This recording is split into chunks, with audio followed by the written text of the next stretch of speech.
السلام عليكم ورحمة الله. الحمد لله رب العالمين. اللهم صل على محمد وعلى آل محمد كما صليت على إبراهيم وعلى آل إبراهيم. اللهم بارك على محمد وعلى آل محمد كما باركت على إبراهيم وعلى آل إبراهيم إنك حميد مجيد. أما بعد فاتقوا الله عباد الله. ബഹുമാന്യരായ പണ്ഡിതന്മാരെ, സഹോദരങ്ങളെ, സഹോദരിമാരെ, എൻ്റെ ശബ്ദം ശ്രവിക്കുന്ന ബഹുമാന്യരായ സഹോദരങ്ങളെ, സർവ്വലോക നിയന്താവും രക്ഷിതാവും പരിപാലകനുമായ അല്ലാഹു സുബ്ഹാനഹു വ തആലയുടെ ആജ്ഞാനിർദ്ദേശങ്ങൾ ജീവിതത്തിൽ പാലിക്കാൻ പരിശ്രമിക്കണമെന്നും അല്ലാഹു നമുക്കേവർക്കും അതിന് തൗഫീക്ക് നൽകട്ടെ എന്നും ആമുഖമായി ഉണർത്തുകയാണ്, പ്രാർത്ഥിക്കുകയാണ്. അല്ലാഹുവിൻ്റെ ദീനിൻ്റെ പ്രബോധനവുമായി ബന്ധപ്പെട്ട് മൂന്നാമത്തെ പ്രാവശ്യം മുജാഹിദ് പ്രസ്ഥാനത്തിൻ്റെ ഈറ്റില്ലമായ ഈ പ്രദേശത്ത് എത്തിച്ചേരാൻ സാധിച്ചിട്ടുണ്ട്. അൽഹംദുലില്ലാ. വളരെ ഗൗരവമുള്ള, നമ്മുടെയൊക്കെ പരലോകത്ത് സ്വർഗവും നരകവും വേർതിരിക്കുന്ന വിശ്വാസ അനുഷ്ഠാന കാര്യങ്ങളെ സംബന്ധിച്ചാണ് നാം ചർച്ച ചെയ്യുന്നത്. അതുകൊണ്ടാണ് ഇത്ര പ്രാധാന്യത്തോടു കൂടി നാം ഇവിടെ ഇരിക്കുന്നതും അല്ലെങ്കിൽ ഇരിക്കേണ്ടതും. ഇത് കേവലം ഒരാളുടെ സംസാരത്തെ പോസ്റ്റ്മോർട്ടം ചെയ്ത് അവതരിപ്പിക്കുന്ന ഒരു പ്രോഗ്രാം എന്ന് നാം പരിഗണിച്ചുകൂടാ, നമ്മൾ പരിഗണിച്ചുകൂടാ. കാരണം ഏതാണ്ട് 10 വർഷം മുമ്പ് വിസ്ഡം വിഭാഗം രൂപീകരിക്കുന്ന സന്ദർഭത്തിൽ അവരെന്തൊക്കെയാണ് ഉദ്ദേശിച്ചിരുന്നത് എന്ന കാര്യം ഒരു 10 വർഷം കഴിഞ്ഞതിൻ്റെ ഈ ഘട്ടത്തിൽ അവരുടെ കൂടെ തന്നെ ഉണ്ടായിരുന്ന പലരും വിളിച്ചു പറഞ്ഞുകൊണ്ടിരിക്കുകയാണ്. ബഹുമാന്യനായ അലി മദനി സംസാരിച്ച അതിൻ്റെ അവസാന ഭാഗത്തു നിന്ന് ആരംഭിക്കാം. നമുക്ക് അന്ധവിശ്വാസങ്ങളിലേക്കും അനാചാരങ്ങളിലേക്കും ജിന്ന് പിശാചു ബാധയുടെ ഭാഗമായി അടിച്ചിറക്കാനും ഇടിച്ചു കയറ്റാനുമൊക്കെയാണ് പല സന്ദർഭങ്ങളിലും അവരുടെ പണ്ഡിതരും മറ്റും ശ്രമിച്ചിട്ടുള്ളത്. തമ്മിൽ തെറ്റിയാൽ വിളിച്ചു പറച്ചിൽ മാത്രമല്ല അത്, മറിച്ച് പേരും സ്ഥലവും അഡ്രസ്സും സമയവും ഒക്കെ ആ കൂട്ടത്തിൽ ജിന്നടിക്കാനും ഇറക്കാനുമൊക്കെ ശ്രമിച്ചിട്ടുള്ള ആണും പെണ്ണും വിളിച്ചു പറയുന്നുണ്ട്. ഇതൊന്നും ഇങ്ങനെ നടന്നിട്ടില്ല എന്നങ്ങ് പറഞ്ഞാൽ തീർച്ചയായും അത് നിങ്ങൾക്ക് പറയാൻ സാധിക്കുമെങ്കിൽ അത് പറയാം. കളവ് എന്ന് പറയുന്ന പദം, പച്ച നുണ എന്ന് പറയുന്നത്, അതിങ്ങനെ ഫോട്ടോസ്റ്റാറ്റ് പെയ്യുന്നത് പോലെ, മഴ പെയ്യുന്നത് പോലെ പെയ്യുകയായിരുന്നു ഇവിടെ. അങ്ങനെയാണെങ്കിൽ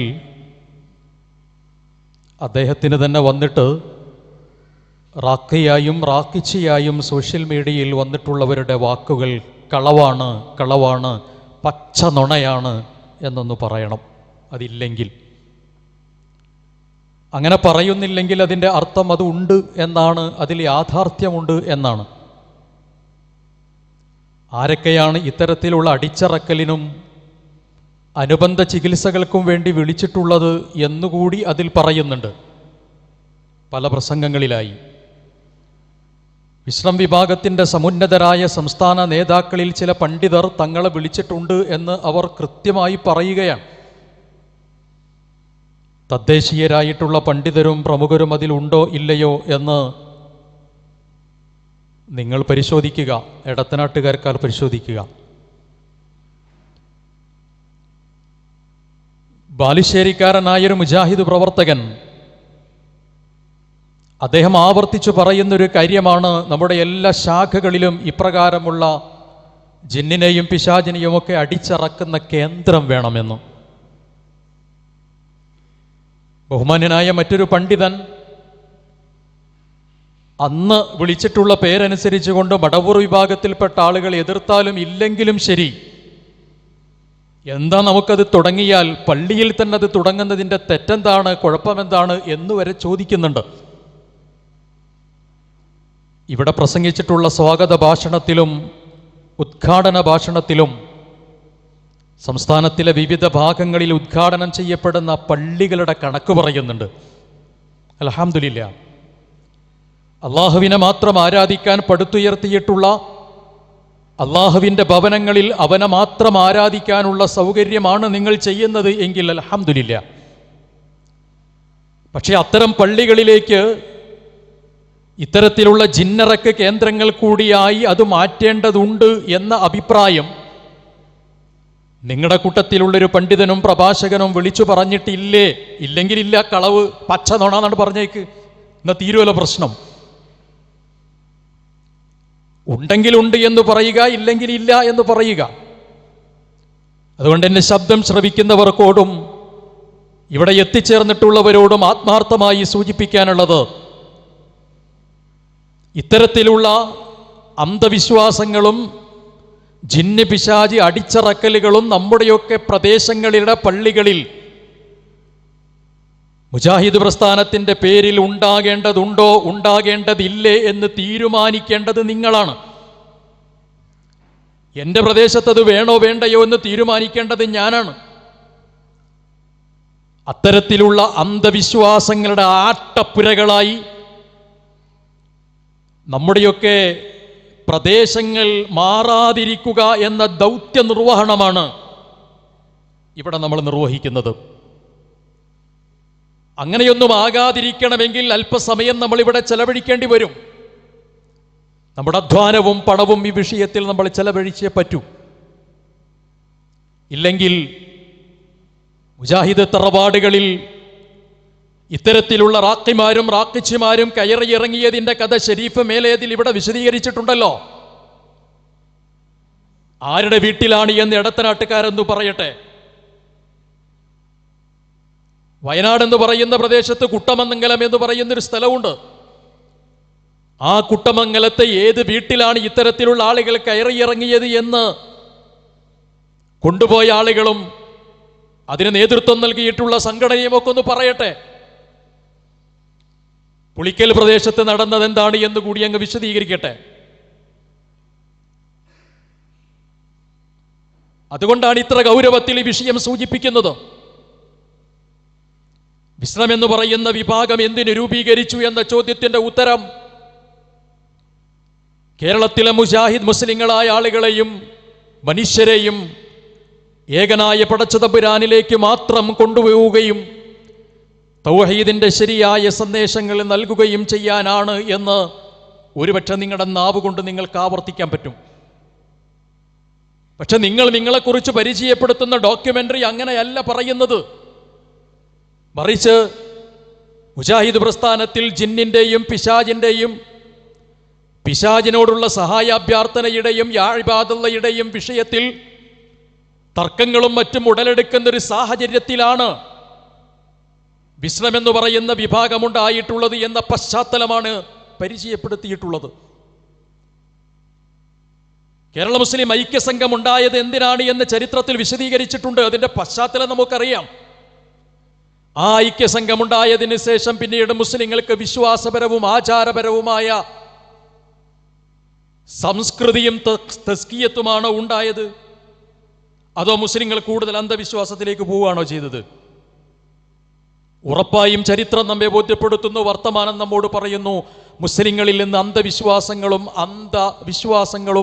അബദ്ധവിശ്വാസങ്ങളും കൂടൊഴിഞ്ഞു പോവുകയാണ് ചെയ്തത്. കേരള നദുവത്തുൽ മുജാഹിദീൻ എന്തിന് രൂപീകരിച്ചു? ജമഅത്തുൽ ഉലമ എന്തിന് രൂപീകരിച്ചു? ഇതിനൊക്കെ ഒരു പശ്ചാത്തലമുണ്ട്. ആ പശ്ചാത്തലം പരിശോധിച്ചാൽ അതിനുവേണ്ടി തന്നെയാണ് അവർ പ്രവർത്തിക്കുകയും മുന്നോട്ട് പോവുകയും ചെയ്തിട്ടുള്ളത്. അതിന്റെ ഫലം കേരളത്തിലെ മുസ്ലിങ്ങളും മുജാഹിദുകളും അനുഭവിച്ചിട്ടുണ്ട്. പക്ഷേ ഞങ്ങൾ തൗഹീദിന്റെ ആളുകളാണെന്ന് രാക്കുരാമായണം പറഞ്ഞിട്ട് കാര്യമില്ല. മറിച്ച് നിങ്ങൾ ആരാണ് എന്ന് നിങ്ങൾ തന്നെ ബോധ്യപ്പെടുത്തിയിട്ടുണ്ട്. നമുക്കാദ്യമായി ഞങ്ങൾ പറയുന്നത് തൗഹീദാണെന്ന് ആവർത്തിച്ചു പറയുന്ന, ഞാനതിനെ കളവ് എന്ന് പറയണ്ടേ എന്നുള്ളത് പറയുന്ന ആളെന്നെ തീരുമാനിച്ചോട്ടെ. ഒരു സംസാരം നമുക്ക് കേൾക്കാം. അങ്ങനെ അന്ധവിശ്വാസങ്ങൾ പ്രചരിപ്പിക്കാൻ രൂപീകരിച്ചതല്ല, അത് നിങ്ങളെ പൂതിയാണ്.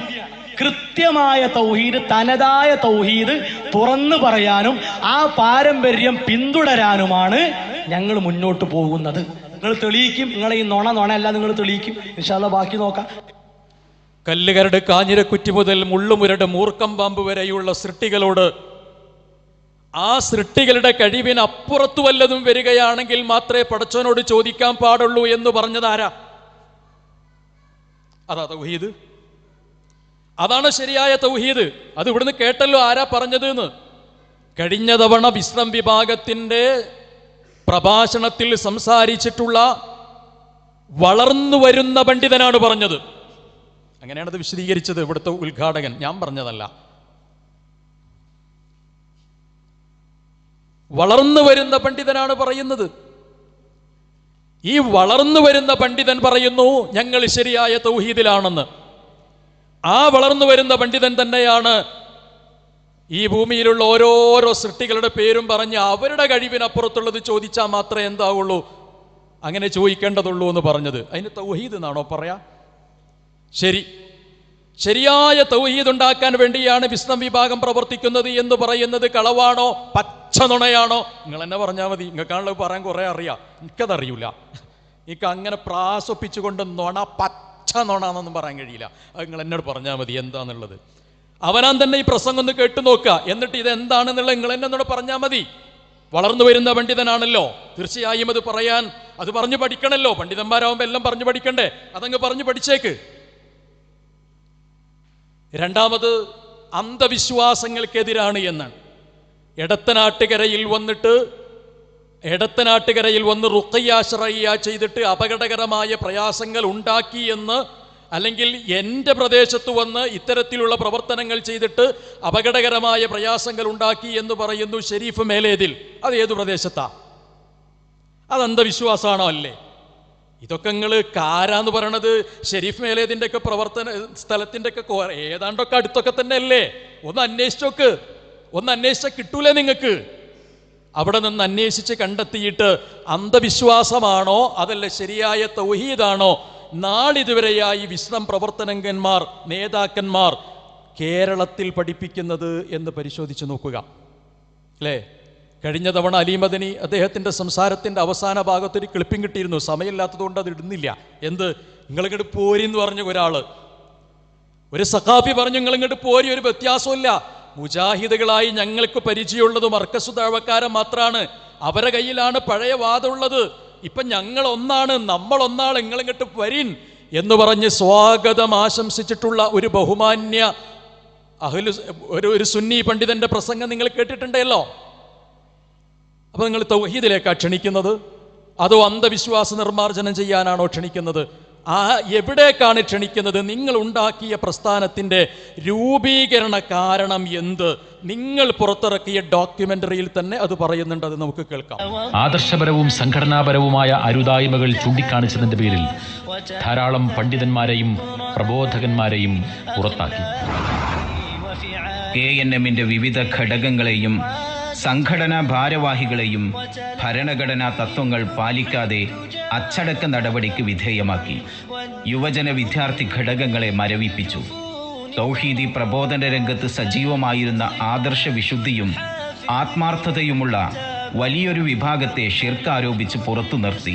ഇതിൽ മനം നൊന്ത, പ്രസ്ഥാനം പ്രഖ്യാപിത ലക്ഷ്യത്തിൽ നിന്ന് വഴിതെറ്റി സഞ്ചരിക്കുന്നുവെന്ന ഉത്തമ ബോധ്യമുള്ള വലിയൊരു വിഭാഗം സംഘടനാ പ്രവർത്തനങ്ങളിൽ നിന്ന് മാറി നിന്നു.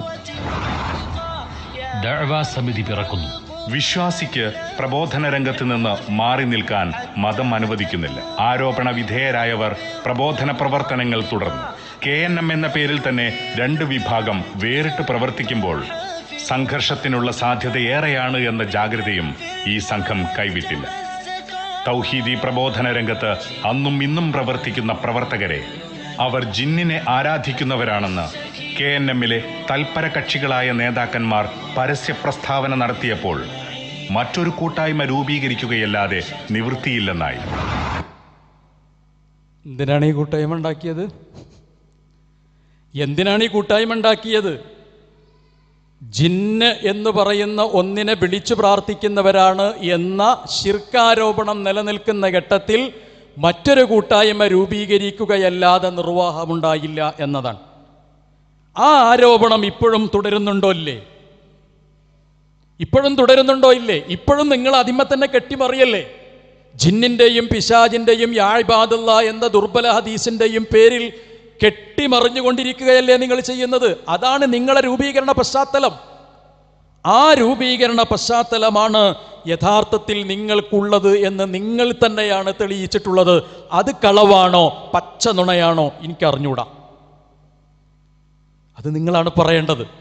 ഏതായിരുന്നാലും ശരി, അത്തരത്തിൽ ഇസ്ലാമിലില്ലാത്ത ഒരു വാദം നിങ്ങൾ കൊണ്ടുവന്നതിൻ്റെ പേരിലാണ്, സലഫ് സ്വാലിഹീങ്ങളായ ആളുകൾക്ക് പരിചയമില്ലാത്ത ഒരു വാദം നിങ്ങൾ കൊണ്ടുവന്നതിൻ്റെ പേരിലാണ് നിങ്ങൾക്ക് രൂപപരിണാമമുണ്ട് എന്ന് പറയേണ്ടി വന്നത്. നിങ്ങൾക്ക് രൂപപരിണാമമുണ്ട് എന്ന് പറഞ്ഞാൽ നിങ്ങളിങ്ങനെ മാറ്റപ്പെട്ടുകൊണ്ടേയിരിക്കുന്നുണ്ട് പല സന്ദർഭങ്ങളിൽ.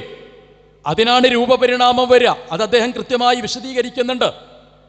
ഞാൻ കുറച്ചു മാത്രമേ സംസാരിക്കുന്നുള്ളൂ. ഇതിന് ചോദ്യവും മറുപടിയും ഒക്കെ ഇവിടെ ഒരാൾ തന്നെയാണ് പറയുക, കൂടുതലും അയാൾ തന്നെയാണ് പറയുക. അതുകൊണ്ട് ക്ലിപ്പ് കുറച്ചധികം നിങ്ങൾ കേൾക്കേണ്ടി വരും.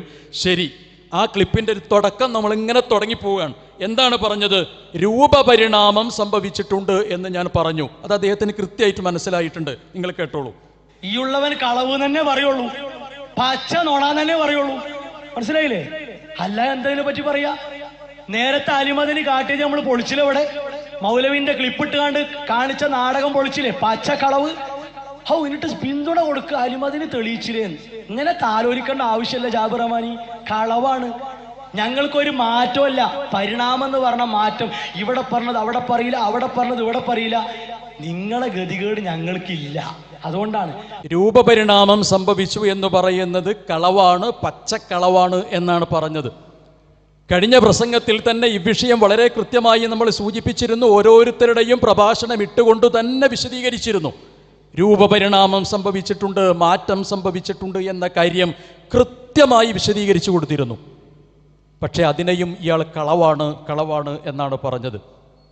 ഞാൻ പറഞ്ഞതിനെക്കുറിച്ചല്ല, അവർ പറഞ്ഞതിനെക്കുറിച്ചാണോ ഞാൻ പറഞ്ഞതിനെക്കുറിച്ചാണോ കളവ് എന്ന് എനിക്ക് അറിഞ്ഞുകൂടാ. ഏതായിരുന്നാലും ശരി, വളരെ കൃത്യമായി നിങ്ങൾക്ക് മനസ്സിലായി നിങ്ങൾക്ക് രൂപപരിണാമം സംഭവിച്ചിട്ടുണ്ട് എന്നത്. ഏതാണ് ആ രൂപപരിണാമങ്ങൾ? PN അബ്ദുൽ ലത്തീഫ് മൗലവി മുതൽ കുഞ്ഞി മുഹമ്മദ് മദനി, ഹാരിസ് ബിൻ സലീം, CP സലീം, TK അഷ്റഫ്, ഇങ്ങനെയുള്ള കുറേ പണ്ഡിതന്മാർ, അവർക്കൊക്കെ ഈ രൂപപരിണാമം സംഭവിച്ചിട്ടുണ്ട്. ഒരാൾ പറഞ്ഞതല്ല മറ്റാൾ പറയണത്, അയാൾ പറഞ്ഞതല്ല ഇയാൾ പറയണത്. അതിങ്ങനെ മാറി മാറി മാറി മാറി വന്നുകൊണ്ടേയിരിക്കുകയാണ്. കാരണം എന്താണ്?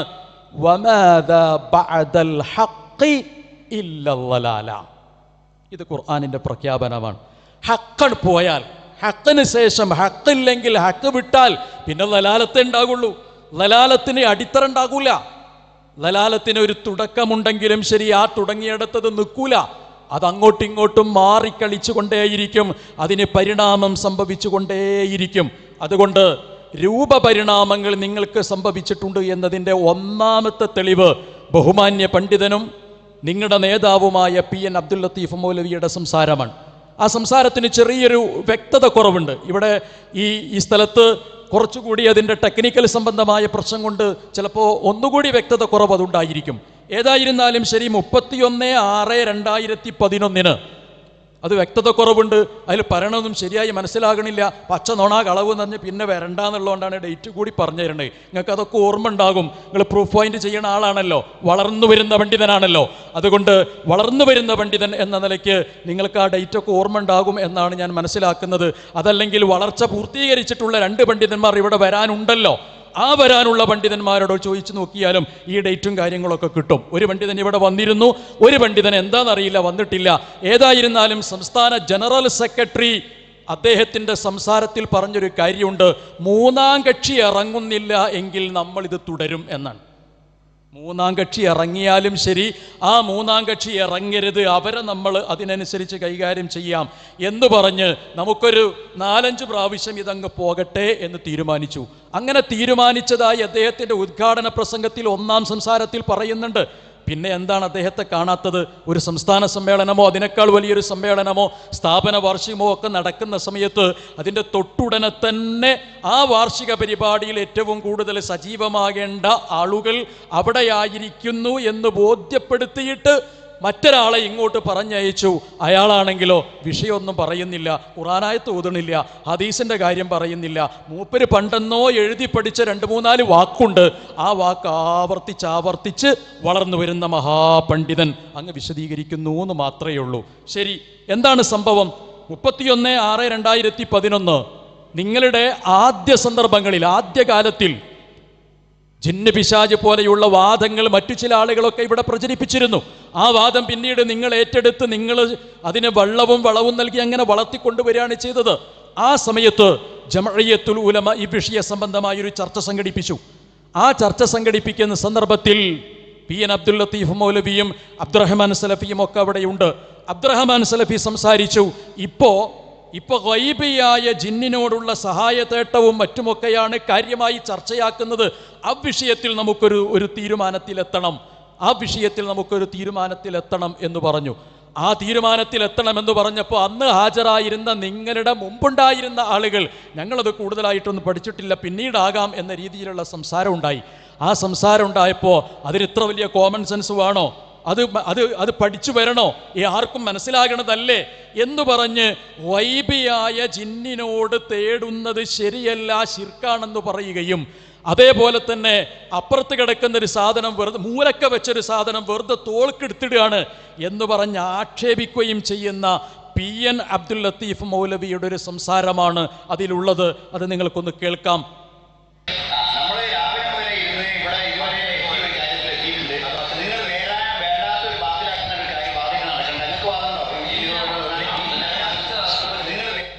ഒരു വേണ്ടാത്ത വാദവുമായി കടന്നു വരണോ എന്നുള്ള ചോദ്യമാണ് അതിലുള്ളത്. അതിൻ്റെ ബാക്കി ഭാഗങ്ങളുണ്ട് ഇൻഷാ അല്ലാഹ്. അതിന് നിങ്ങൾ സ്ഥിരം പറയുന്ന ഒരു വാക്ക് അല്ലെങ്കിൽ 2 വാക്ക് വീണ്ടും ആവർത്തിക്കുകയാണെങ്കിൽ ക്ലാരിറ്റിയോടുകൂടി നമുക്ക് എന്ത് ചെയ്യാം, അത് വീണ്ടും കേൾക്കാവുന്നതാണ്. ഓക്കെ, ഞാൻ സൂചിപ്പിച്ചത് ആ PN ആണ് വേണ്ടാത്ത ഒരു വാദം എന്ന് പറഞ്ഞ് വൈബിയായ ജിന്നിനോടുള്ള സഹായതേട്ടത്തെ കൃത്യമായി തൗഹീദിന് വിരുദ്ധമായി പറഞ്ഞിട്ടുള്ള PN ആണ്. പിന്നീട് തൊട്ട് കുറച്ച് സന്ദർഭങ്ങൾക്ക് മുമ്പ് 1-2 മാസങ്ങൾക്ക് മുമ്പ് ഔദ്യോഗികമായ ഒരു രേഖ എന്ന നിലയ്ക്ക് എഴുതിയത് എന്ത്? ഹയ്യും ഹാളിറും ഖാദിറുമായ ജിന്നിനോടുള്ള സഹായതേട്ടം അത് ശിർക്കല്ല എന്ന് പറഞ്ഞത്. ഇതിന് പരിണാമം എന്നല്ലേ പറയാം? ആദ്യം പറഞ്ഞൊരു വാദം പിന്നീട് തിരുത്തിയിട്ട് വേറെ വാദമാക്കിയാൽ അതിന് പരിണാമം എന്നല്ലേ പറയാം? നിങ്ങളുടെ ബഹുമാന്യനായ പണ്ഡിതന്മാരിൽ ഒരു പണ്ഡിതനാണല്ലോ CP സലീം യാ ഇബാദല്ലാ അഴീനുനി എന്ന് പറയുന്ന പ്രസംഗത്തെക്കുറിച്ച് ആദ്യം പറഞ്ഞത് എന്താണ്? ദുർബലമായത്, ലഈഫായത്. ശേഷം പറഞ്ഞത് എന്താണ്? ശിർക്കാണ്. ഈ വാദം CP സലീമിന് ഇപ്പോൾ ഉണ്ടോ? വിശ്രം വിഭാഗത്തിന് ഇപ്പോൾ ഉണ്ടോ? പഴയ വാദത്തിൽ നിന്ന് മാറി പുതിയൊരു വാദത്തിലേക്ക് വന്നാൽ അതിനെ മലയാളത്തിൽ പറയുന്നത് എന്താണ്? നിങ്ങൾ തന്നെയല്ലേ വിശദീകരിച്ചത് രൂപപരിണാമെന്ന്. അതാണ് നമ്മൾ പറഞ്ഞത്, നിങ്ങൾക്ക് രൂപപരിണാമം സംഭവിച്ചിട്ടുണ്ട് എന്നത്. അതേപോലെ തന്നെ ഹുസൈൻ സലഫി സംസാരിച്ചിട്ടുള്ളത്, താജുദ്ദീൻ സലായി സംസാരിച്ചിട്ടുള്ളത്, TK അഷ്റഫ് സാഹിബ് സംസാരിച്ചിട്ടുള്ളതൊക്കെ ആദ്യകാലത്തൊരു സംസാരവും പിന്നീട് വേറൊരു സംസാരവുമാണ്. മാറിയിട്ടുണ്ട്, വ്യത്യാസങ്ങൾ സംഭവിച്ചിട്ടുണ്ട്. അതിന് തന്നെയാണ് രൂപപരിണാമങ്ങൾ എന്ന് പറയുന്നത്. ആ ഭാഗങ്ങൾ നമുക്ക് കുറച്ചു നേരം കേൾക്കാം. അതുകൊണ്ട് മുജാഹിദുകളെ സംബന്ധിച്ചിടത്തോളം അള്ളാഹു എന്ന് പറയുന്ന ഒരൊറ്റ ശക്തി, നമ്മുടെ കഴിവുകൾ അവസാനിക്കുന്ന ഒരു സ്ഥലത്ത് എവിടെ വെച്ചാണെങ്കിൽ, ഞാൻ നേരത്തെ പറഞ്ഞില്ലേ, നമ്മുടെ കഴിവുകൾ അങ്ങോട്ട് അവസാനിച്ചു കഴിഞ്ഞാൽ ഇനി നമുക്ക് വിളിക്കാവുന്ന അവലംബിക്കാവുന്ന പവറുള്ള ഒരൊറ്റ ശക്തിയേ ഉള്ളൂ. അവിടെ മലക്കുമില്ല, ജിന്നുമില്ല, അമ്പിയാക്കളുമില്ല, ഔലിയാക്കളുമില്ല, ആരുമില്ല, അള്ളാഹു മാത്രം. അതാണ് വളരെ കൃത്യമായി ഇസ്ലാമിന്റെ വിശ്വാസം. ആ വിശ്വാസത്തിലൂടെയാണ് മുസ്ലിം പോകുന്നത്. ജിന്നിനോടുള്ള സഹായതയുടെ ശിർക്കാണ്, ശിർക്കല്ലേ യഥാർത്ഥത്തിൽ? ഒരു സംശയമില്ല ശിർക്കാണ്. യാതൊരു സംശയമില്ല ശിർക്കാണ്. നിങ്ങൾ ലോകത്ത് ആരെങ്കിലും അത് ശിർക്കല്ല എന്ന് ഇവിടെ ആരോപിക്കുന്ന ആളുകൾ എഴുത്തുമൂലമോ വാക്കുമൂലമോ പറഞ്ഞ ഏതെങ്കിലും ഒരു തെളിവ് കൊണ്ടുവരാൻ അവർക്ക് കഴിയുമെങ്കിൽ അവർ കൊണ്ടുവരും. സലഫി പ്രസ്ഥാനം വെച്ചു പുലർത്തുന്ന ലൈനിന്റെ അപ്പുറത്ത് ഒരു ലൈനും നമുക്കില്ല. അതുകൊണ്ട് തന്നെ നമ്മുടെ കൂട്ടത്തിൽ ജിന്നിനോട് തേടുന്നവരും മലക്കിനോട് പ്രാർത്ഥിക്കുന്നവരൊന്നുമില്ല. ജിന്നിനോട് സഹായം തേടുന്നത് ഷിർക്കാണി എന്ന കേരള ജമിയത്തുലമ വെച്ചു പുലർത്തിയ നിലപാടിന്റെ അപ്പുറത്ത് നമുക്ക് വേറെ നിലപാടുകളില്ല. ജിന്നിനോട് സഹായം തേടുന്നത് ഷിർക്കാണി എന്ന കേരള ജമിയത്തുലമ വെച്ചു പുലർത്തിയ നിലപാടിന്റെ അപ്പുറത്ത് നമുക്ക് വേറെ നിലപാടുകളില്ല. ആ ജാതി ചളിക്ക് കൈയിടാൻ എന്റെ കുട്ടികൾ പോണ്ട. ശിഷ്യ, നമ്മെ സംബന്ധിച്ചിടത്തോളം നമുക്ക് കാണാൻ കഴിയാത്ത മലക്കാകട്ടെ ജിന്നാകട്ടെ ആ ശക്തികളോട് യാതൊരു നിലക്കുള്ള പ്രാർത്ഥനയും പാടില്ല, സഹായം പാടില്ല. പ്രാർത്ഥനയുള്ള സഹായം തേട്ടം പാടില്ല, പ്രാർത്ഥനയില്ലാത്ത സഹായം തേട്ടം പാടില്ല. ഭൗതികമായതും പാടില്ല, അഭൗതികമായതും പാടില്ല. അത് എവിടെ ബുദ്ധിമുട്ടിയാലും പാടില്ല. സ്വരത്തിൽ നിന്ന് താഴേക്ക് വിടുകയാണെങ്കിലും ഒരിക്കലും തന്നെ ജിന്നെ കാക്കണേ എന്ന് വിളിച്ചാൽ, മുഹ്യദ്ദീൻ സൈക്കെ കാക്കണേ എന്ന് വിളിച്ചാൽ അത് ശിർക്കാണ്, കുഫ്റാണ്. മലക്കെ രക്ഷിക്കണേ എന്ന് പ്രാർത്ഥിച്ചാൽ അത് ശിർക്കാണ്, കുഫ്റാണ് എന്ന കാര്യത്തിൽ യാതൊരു സംശയത്തിനും ഇവിടെ അവകാശം. എത്ര വ്യക്തമായിട്ടാണ് ഈ കാര്യങ്ങളൊക്കെ പറയണത്. ടി കെ അഷ്റഫ് സാഹിബ് പറയുന്നത് ഭൗതികമായാലും ശരി അഭൗതികമായാലും ശരി, കാര്യകാരണ ബന്ധത്തിനകത്തായാലും ശരി പുറത്തായിരുന്നാലും ശരി, എന്തായിരുന്നാലും ശരി ശിർക്കാണ് എന്നാണ്. ഇപ്പോഴോ ഇതിന് രൂപപരിണാമം എന്നല്ലേ പറയാം? ഇതിന് രൂപപരിണാമം അല്ല പറയുന്നത് എങ്കിൽ, ഇത് ശരിയായ വാദമാണ് എങ്കിൽ, ഒറ്റ കാര്യം വളർന്നു വരുന്ന പണ്ഡിതനായ മൂസ സ്വലാഹിയോട് പറയുന്നു. എന്ത്? നിങ്ങൾ ഇതൊക്കെ ഒന്നിടണം, ഈ ക്ലിപ്പൊക്കെ നിങ്ങളൊന്നിടണം. നിങ്ങളുടെ കയ്യിലുണ്ടല്ലോ അതൊക്കെ, അല്ലെങ്കിൽ ലൈവായി വരുന്നിടത്ത് നിങ്ങൾക്ക് എടുക്കാവുന്നതാണല്ലോ. ആ ക്ലിപ്പൊക്കെ ഇട്ടിട്ട് ഓരോന്നോരോന്ന് വിശദീകരിച്ചു കൊടുക്കണം. എന്ത്? ഇതിൽ പി എൻ അബ്ദുൽ ലത്തീഫ് മൗലവി പറയുന്നത് ഇങ്ങനെയാണ്, അത് ശരിയാണ് ഖുർആനിൻ്റെയും ഹദീസിൻ്റെയും അടിസ്ഥാനത്തിൽ. അതേപോലെ തന്നെ കുഞ്ഞു മുഹമ്മദ് മദനി പറപ്പൂരി ശിർക്കാണ് എന്ന് പറയുന്നുണ്ട്, അത് ഇന്നതിൻ്റെ അടിസ്ഥാനത്തിൽ ശരിയാണ്. അത് ഓരോന്നും ക്ലിപ്പിട്ടുകൊണ്ട് നിങ്ങൾ വിശദീകരിച്ചോളൂ, അപ്പോഴല്ലേ ഇത് ശരിയാവുള്ളൂ. നിങ്ങളുടെ ഭാഷയിൽ പറഞ്ഞാൽ അപ്പോഴല്ലേ ഇതൊരു ഗണ്ണനാകുള്ളൂ. ഓരോന്നെടുത്ത് വിശദീകരിച്ച് ശരിയാണോ തെറ്റാണോ എന്ന കാര്യം നിങ്ങൾ കൃത്യമായി പറയണം. ഇനി രൂപപരിണാമം, അതിൻ്റെ മറ്റു ചില ഉദാഹരണങ്ങൾ കൂടി സൂചിപ്പിക്കാം. എന്താണത്? ദുർബലമായ ഹദീസ്, ലോകത്ത് ലഈഫായി ഉദ്ധരിച്ചിട്ടുള്ള ഹദീസ്.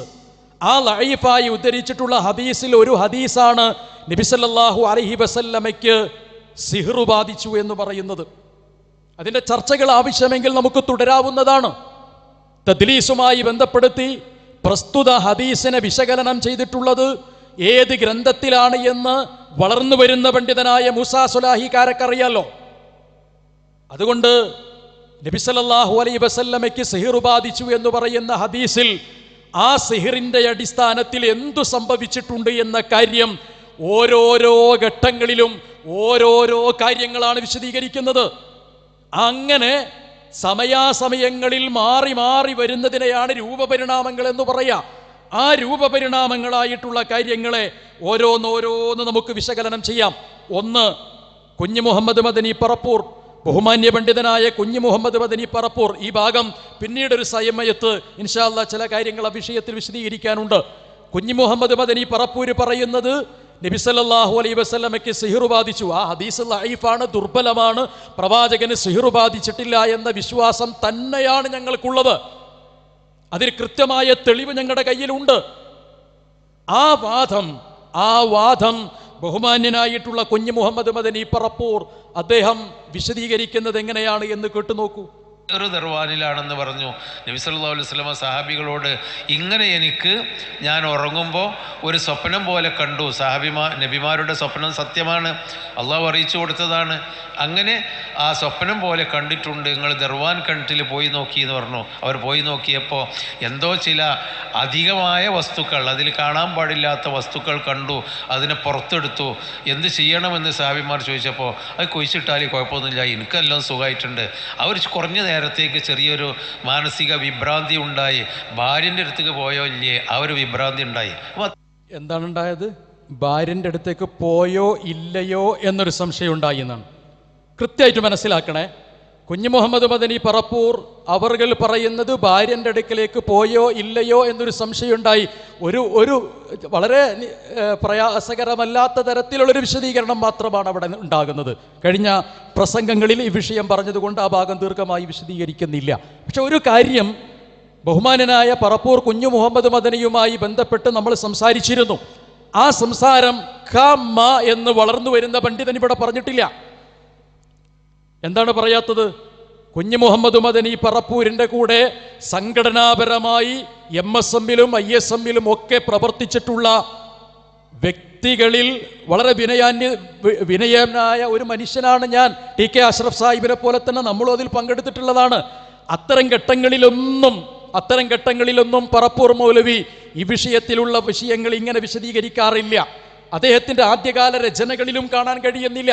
പിന്നെയാണ് ഇങ്ങനെ സംഭവിക്കുന്നത്. അഥവാ വിശ്രം വിഭാഗവുമായി ചേർന്നപ്പോഴാണ് ചില വ്യത്യാസങ്ങൾ വന്നു തുടങ്ങിയിട്ടുള്ളത്. ആ കൂട്ടത്തിൽ ഞാൻ പറഞ്ഞു, നിങ്ങൾ മുജാഹിദ് പ്രസ്ഥാനത്തിൻ്റെ സംഘടനാ സാരഥ്യങ്ങളിൽ ഉണ്ടായതായി എനിക്കോർമ്മയില്ല എന്നത്. അങ്ങനെ ഉണ്ടായിരുന്നെങ്കിൽ കുഞ്ഞു മുഹമ്മദ് മദനി പറപ്പൂരിൻ്റെയും KP മുഹമ്മദ് മൗലവിയുടെയും പൂർവ്വസൂരികളായ പണ്ഡിതന്മാരുടെയും ഒക്കെ ഈ വിഷയത്തിലുള്ള ആദർശ പഠന ക്ലാസുകൾ കേൾക്കാൻ അന്ന് സാധ്യമായിരുന്നു. ഇന്നും ആദർശ പഠന ക്ലാസുകൾ രേഖപ്പെടുത്തിയ പുസ്തകങ്ങളുണ്ട്. അതെങ്കിലും വായിക്കാൻ കഴിയുമെങ്കിൽ ബഹുമാന്യനായ പണ്ഡിതൻ അങ്ങനെ പറയുമായിരുന്നില്ല, മൂസാ സ്വലാഹി അങ്ങനെ പറയുമായിരുന്നില്ല. അതുകൊണ്ട് അദ്ദേഹം പറഞ്ഞത് പോയോ പോയില്ലേ എന്നൊരു സംശയം എന്നതാണ്. ശരി, ഇതേ ആശയം ബഹുമാനനായ ഹാരിസ് ബിൻ സലീം പറയുമ്പോൾ ചെറിയൊരു വ്യത്യാസം സംഭവിക്കുന്നുണ്ട്. അദ്ദേഹത്തിന് ചെറിയൊരു അസുഖബാധിതനായി കിടപ്പിലാണ്, നമുക്കതറിയാവുന്നതാണ്. അള്ളാഹു എത്രയും പെട്ടെന്ന് ആ അസുഖം ശിഫ നൽകുകയും ഇസ്ലാമിക പ്രബോധന പ്രവർത്തന രംഗത്ത് പ്രവർത്തിക്കുന്നതിനുള്ള ആയുരാരോഗ്യം നൽകി, ആഫിയത്ത് നൽകി അനുഗ്രഹിക്കുകയും ചെയ്യുമാറാകട്ടെ എന്ന് ആത്മാർത്ഥമായി പ്രാർത്ഥിക്കുന്നു. നമുക്കതൊന്ന് കേൾക്കാം. അള്ളാഹുവിൻ്റെ റസൂൽ ഒരിക്കലും ഇങ്ങനെ ഒരു ചെറിയ സംശയം, എന്താപ്പത് ഇന്നലെ ഇപ്പോൾ ഏത് ഭാര്യൻ്റെ അടുത്ത് പോയി, നാളെ എവിടെ പോകേണ്ടത്? നബിക്ക് ചെറിയൊരു കൺഫ്യൂഷൻ, എന്തോ ഒരു ഓർമ്മപ്പശക്ക് പറ്റിയതുപോലെ നബിക്ക് തോന്നി. അള്ളാഹു വഹീയിലൂടെ അറിയിച്ചു കൊടുത്തു, ഏതോ ഒരു ജൂതൻ, ബുഖാരിലെ ഹദീസാണ്, ഉപദ്രവിക്കാൻ വേണ്ടി ഒരു കിണറ്റിക്കൊണ്ടുപോയി എന്തോ മാട്ടുമാരണം നടത്തിയിരിക്കാം. കുഞ്ഞു മുഹമ്മദ് മദനി പറപ്പൂർ വിശദീകരിച്ചിട്ടുള്ളതും ഹാരിസ് ബിൻ സലീം വിശദീകരിച്ചിട്ടുള്ളതും അല്പസ്വല്പം യോജിപ്പുണ്ടെങ്കിലും ചില വ്യത്യാസങ്ങളുണ്ട്. ഇതിന് പരിണാമെന്നാണോ പറയാ? ഇനി അവരുടെ തന്നെ പ്രമുഖനായ ഒരു പണ്ഡിതനായ അബ്ദുൽ മാലിക് സലഫി, ആ അബ്ദുൽ മാലിക് സലഫി ഈ വിഷയത്തിൽ പറയുന്നൊരു കാര്യവും അബ്ദുൽ മാലിക് സലഫിയുടെ അഭിപ്രായത്തിന് ഫൈസൽ മുസ്ലിയാർ നൽകുന്ന രൂപപരിണാമം സംഭവിച്ചിട്ടുള്ള അഭിപ്രായവും നമുക്കൊന്ന് കേൾക്കാം. അബ്ദുൽ മാലിക് സലഫി ഇതേ വിഷയത്തെ സംബന്ധിച്ച് പറയുന്നത് കേൾക്കൂ. നബിക്ക് ലൈംഗിക രോഗമുണ്ടാക്കിയെന്ന് വിസ്തക്കാർ പറഞ്ഞു. ഞാൻ വെല്ലുവിളിക്കുന്നു മൻസൂർ അലിയെ, ധൈര്യം ഉണ്ടോ നിങ്ങൾക്ക് തെളിയിക്കാൻ? നിങ്ങളിത് കുറെ മുമ്പ് പറഞ്ഞിട്ടുണ്ട്, ഞങ്ങൾ മിണ്ടാന്ന വിസ്തത്തിന്റെ ആളുകൾ നബിക്ക് ലൈംഗിക രോഗമുണ്ടാക്കി എന്ന് വിശ്രംകാർ പറഞ്ഞു എന്നത് ശരിയല്ല, വെല്ലുവിളിക്കുന്നു എന്നാണ് പറഞ്ഞിട്ടുള്ളത്. നമ്മുടെ സാധാരണ ജീവിതത്തിലേക്ക് ചേർത്തുപോലും മതപരമായ ഒരു ജീവിതവുമില്ലാത്ത തനി അപകടകാരിയായൊരു മനുഷ്യൻ്റെ ജീവിതത്തിലേക്ക് ചേർത്ത് പോലും പറയാൻ പറ്റാത്ത ചില കാര്യങ്ങളാണ് മഹാപണ്ഡിതൻ എന്ന് പറഞ്ഞ് ഹഫിളഹുല്ല എന്ന പേരിലേക്ക് പോലും ചേർത്ത് പറയുന്ന പണ്ഡിതന്മാർ പറയുന്നത്.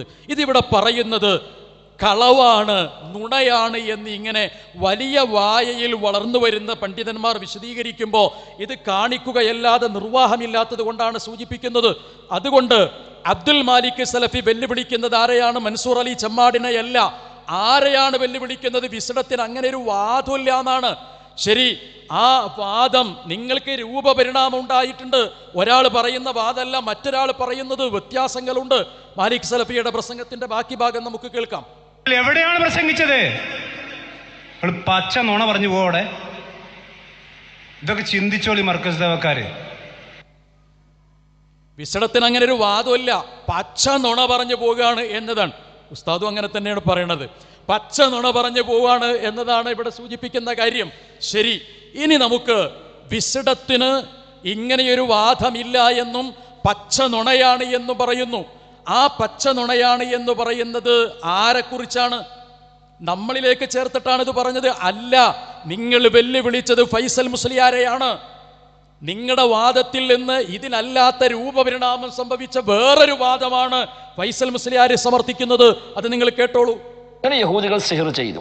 ലബീദ് ഇബ്നു അഅസം എന്ന് പറയുന്ന ഒരു അറിയപ്പെട്ട സാഹിറായ യഹൂദി, അവൻ ചില തന്ത്രങ്ങൾ മെനഞ്ഞുകൊണ്ട് സിഹിർ ചെയ്തു. അതിൻ്റെ ഫലമായി പ്രവാചകൻ സ്വല്ലല്ലാഹു അലൈഹി വസല്ലം തങ്ങൾക്ക് ചെറിയ ചില പ്രയാസങ്ങൾ ഉണ്ടായിട്ടുണ്ട്, ശാരീരികമായിട്ട് ഉണ്ടായിട്ടുണ്ട്. നബി തങ്ങൾക്ക് ചില കാര്യങ്ങൾ ചെയ്യാനുള്ള ഒരു ഉന്മേഷക്കുറവ് നബിക്ക് അനുഭവപ്പെട്ടു, ചില പ്രയാസങ്ങൾ ഉണ്ടായി. ഇവർ പറഞ്ഞു കേട്ടാൽ നബി തങ്ങൾക്ക് പള്ളിയിൽ പോകണം തോന്നി, പള്ളിയിൽ പോകണില്ല. അല്ലെങ്കിൽ നിസ്കരിക്കണം തോന്നി, അല്ലെങ്കിൽ നിസ്കരിച്ചു എന്ന് തോന്നി, നിസ്കരിച്ചിട്ടില്ല. ഭക്ഷണം കഴിച്ചു എന്ന് തോന്നി, ഭക്ഷണം കഴിച്ചിട്ടില്ല. അതൊന്നും അതിനർത്ഥമില്ല. ആകെ ഉണ്ടായത് നബിതങ്ങൾക്ക് ചില ഉന്മേഷക്കുറവുകൾ അനുഭവപ്പെട്ടു. വിശേഷ ഭാര്യമാരെ സമീപിക്കാൻ നബിതങ്ങൾ ആഗ്രഹിക്കുന്നു, പക്ഷെ സമീപിക്കാൻ പറ്റുന്നില്ല. അതാണ് പ്രവാചക കാര്യമായി ഉണ്ടായ ഒന്ന്.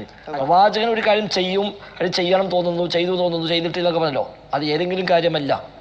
പ്രവാചകനെ പത്നിമാരെ സമീപിക്കുന്ന വിഷയമാണ്. അപ്പം അല്ലാതെ നബിതങ്ങൾ ഭക്ഷണം കഴിച്ചു തോന്നുക, ഭക്ഷണം കഴിച്ചിട്ടില്ല, വെള്ളം കുടിച്ചു തോന്നുക, വെള്ളം കുടിച്ചിട്ടില്ല, അതൊന്നും അർത്ഥമില്ല. ഒരു സ്ഥലത്ത് പറഞ്ഞു ഭാര്യമാരെ സമീപിക്കണമെന്ന് തോന്നുന്നു, സമീപിക്കുന്നില്ല. മറ്റൊരു സ്ഥലത്ത് പറഞ്ഞു നബികൾ ഒരു കാര്യം ചെയ്യണമെന്ന് വിചാരിക്കുന്നു, ചെയ്തിട്ടില്ല. അപ്പം ആ കാര്യം എന്താണ്? അത് ഇതേ കാര്യം തന്നെയാണ്. ഒരു റിപ്പോർട്ട് വ്യക്തമായി പറഞ്ഞു എല്ലാം ഒന്നാണ്. ഭാര്യമാരെ സമീപിക്കണമെന്ന് പ്രവാചകൻ തോന്നുന്നു, പക്ഷേ സമീപിക്കാൻ നബിക്ക് കഴിയുന്നില്ല. അതുമാത്രമേ സംഭവിച്ചിട്ടുള്ളൂ എന്ന് വരെ പറഞ്ഞവർ ഉണ്ട്. എന്നിട്ട് ഇത്രയും ഇമാം മാസി ഇതുകൂടി പറഞ്ഞു, വഹാദ കസീറമായ ഖൗതഖയ്യുലുൽ ഇൻസാൻ ഫിൽ മനാം. പലപ്പോഴും നമുക്ക് സ്വപ്നത്തിൽ ഇത്തരം അനുഭവങ്ങൾ ഉണ്ടാവലുണ്ടല്ലോ. ഫലാ യബ്ഉദ യുഖല ഇലൈഹി ഫിൽ യഖ്ള. അത് ഉണർച്ചയിലും ഉണ്ടായി, അതൊരു വിദൂരമായ കാര്യമൊന്നുമല്ല. അപ്പം അല്ലാതെ ഇവർ എപ്പോഴും നമുക്ക് സ്വപ്നത്തിൽ ഇത്തരം അനുഭവങ്ങൾ ഉണ്ടാവലുണ്ടല്ലോ. ഫലാ യബ്ഉദ യുഖല ഇലൈഹി ഫിൽ യഖ്ള. അത് ഉണർച്ചയിലും ഉണ്ടായി, അതൊരു വിദൂരമായ കാര്യമൊന്നുമല്ല. അപ്പം അദ്ദേഹം പറഞ്ഞത് എന്താണെന്ന് ഞാൻ പറയൂല. ഞാൻ ചോദിക്കട്ടെ, എടത്തനാട്ടുകര അങ്ങാടിയിലൂടെ നടക്കുന്ന ഏതെങ്കിലും ഒരു മനുഷ്യൻ അദ്ദേഹം സ്വഭാവം വളരെ മോശമായ ഒരാളെ തന്നെയാണെന്ന് ഒരാളങ്ങൾ എടുത്തോളിയും, അയാളുമായി ബന്ധപ്പെടുത്തിയിട്ട് ഇങ്ങനെ ഒരു ആരോപണം പറഞ്ഞാൽ നിങ്ങൾ വെറുതെ വിടുവോ?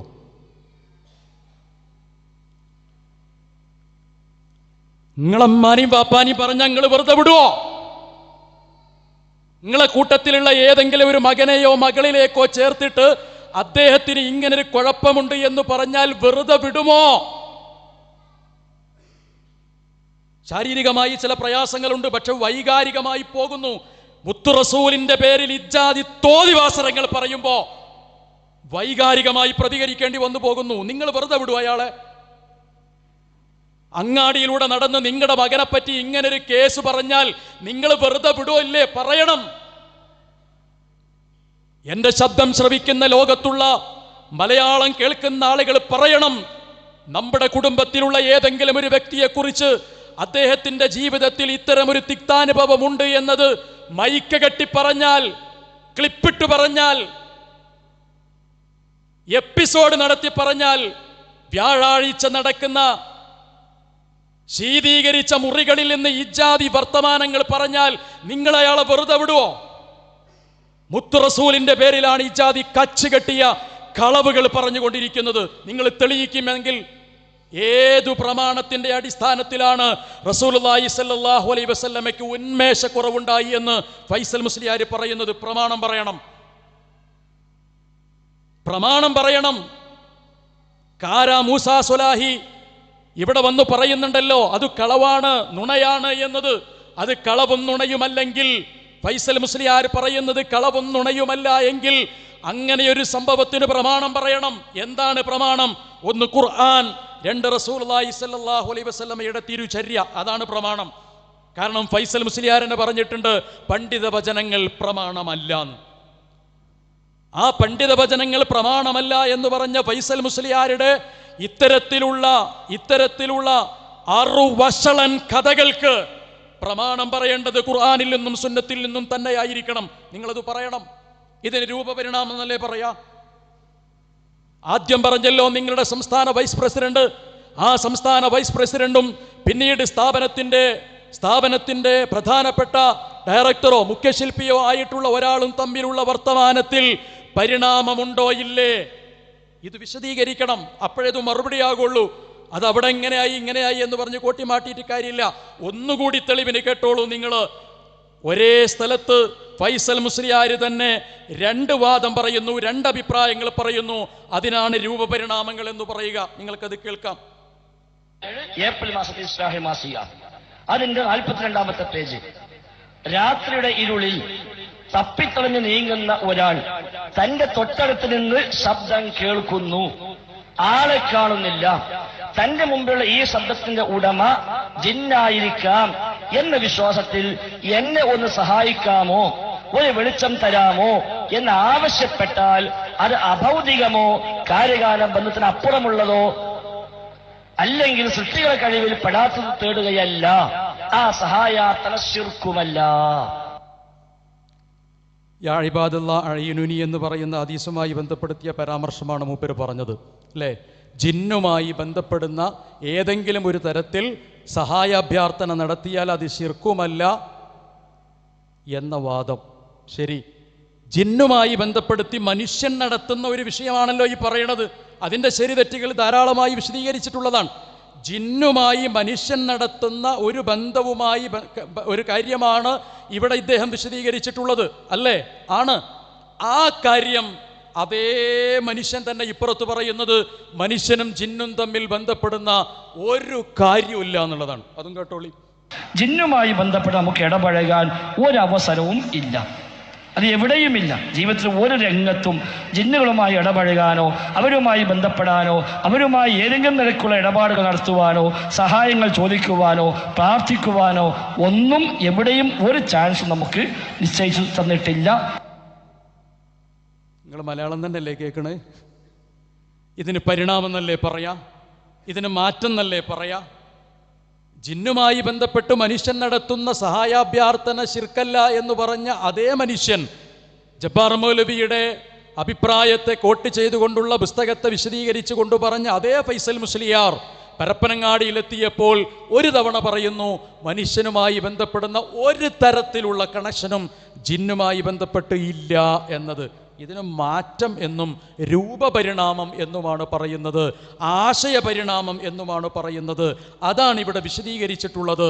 ഇത് കളവാണ് എന്നുണ്ടെങ്കിൽ നേരത്തെ ഞാൻ ഉദ്ധരിച്ചിട്ടുള്ള ഓരോ ഭാഗങ്ങളും വെച്ചിട്ട് നിങ്ങൾ ആദ്യം പറഞ്ഞത് തന്നെയാണ് പിന്നീടും പറഞ്ഞിട്ടുള്ളത്. അവ തമ്മിൽ ഒരു വ്യത്യാസവുമില്ല എന്ന് പറയണം. അങ്ങനെ വരുമ്പോഴേ ഞാൻ പറഞ്ഞത് കളവാവുകയുള്ളൂ. അങ്ങനെ വരുമ്പോഴേ വാദത്തിൻ്റെ ഖണ്ഡനമാവുകയുള്ളൂ. അതല്ല നിങ്ങൾ ആ വിഷയമൊന്നും പറയാതെ കളവ് വരട്ടെ അടുത്ത കളവ് എന്നാണ് പറയുന്നത് എങ്കിൽ ഇത് മനുഷ്യന്മാർക്ക് മനസ്സിലാകുന്നുണ്ട് ആർക്കാണ് കളവ് സംഭവിക്കുന്നത്, ആരാണ് കോട്ടിമാട്ടുന്നത് എന്ന് കൃത്യമായി മനസ്സിലാകുന്നുണ്ട് എന്ന് മാത്രമേ അത് സംബന്ധമായി സൂചിപ്പിക്കാനുള്ളൂ. പിന്നീട് ആവർത്തിച്ച് നമ്മൾ പറഞ്ഞൊരു കാര്യമാണ് വിസ്ഡം വിഭാഗം. ലോകത്ത് ഒരു മുസ്ലിം സംഘടന ദുർബലമായ ഒരു ഹദീസിൻ്റെ അടിസ്ഥാനത്തിൽ രൂപീകരിക്കപ്പെട്ട ഒരു സംഘടനയുണ്ടെങ്കിൽ അത് വിസ്ഡം മാത്രമാണ്. ലഈഫായ ഒരു ഹദീസിൻ്റെ അടിസ്ഥാനത്തിൽ രൂപീകരിക്കപ്പെട്ടിട്ടുള്ള ഒരു സംഘടനയുണ്ടെങ്കിൽ അത് വിസ്ഡം മാത്രമാണ്. എന്തുകൊണ്ട്? CP സലീം പറഞ്ഞു യാ ഇബാദല്ലാ അഴീനുനി എന്ന് പറയുന്നത് ലഈഫാണ് എന്ന് 3 പ്രാവശ്യം പറഞ്ഞു. ഹുസൈൻ സലഫി പറഞ്ഞു അത് ലഈഫായ ഹദീസാണ്. മുജാഹിദീങ്ങൾക്ക് ആ വിഷയത്തിൽ വർത്താനം തന്നെയല്ല വലിച്ചെറിയത് എന്നാണ്. അങ്ങനെ വലിച്ചെറിഞ്ഞ ഹദീസ്, ദുർബലമായ ഹദീസ്, അത് എടുത്തുകൊണ്ടുവന്നിട്ടാണ് യഥാർത്ഥത്തിൽ ഇവിടെ ഒരു വാദം സ്ഥാപിക്കാൻ വേണ്ടി തയ്യാറാകുന്നത്, ഒരു പ്രസ്ഥാനത്തെ ഉണ്ടാക്കിയത്.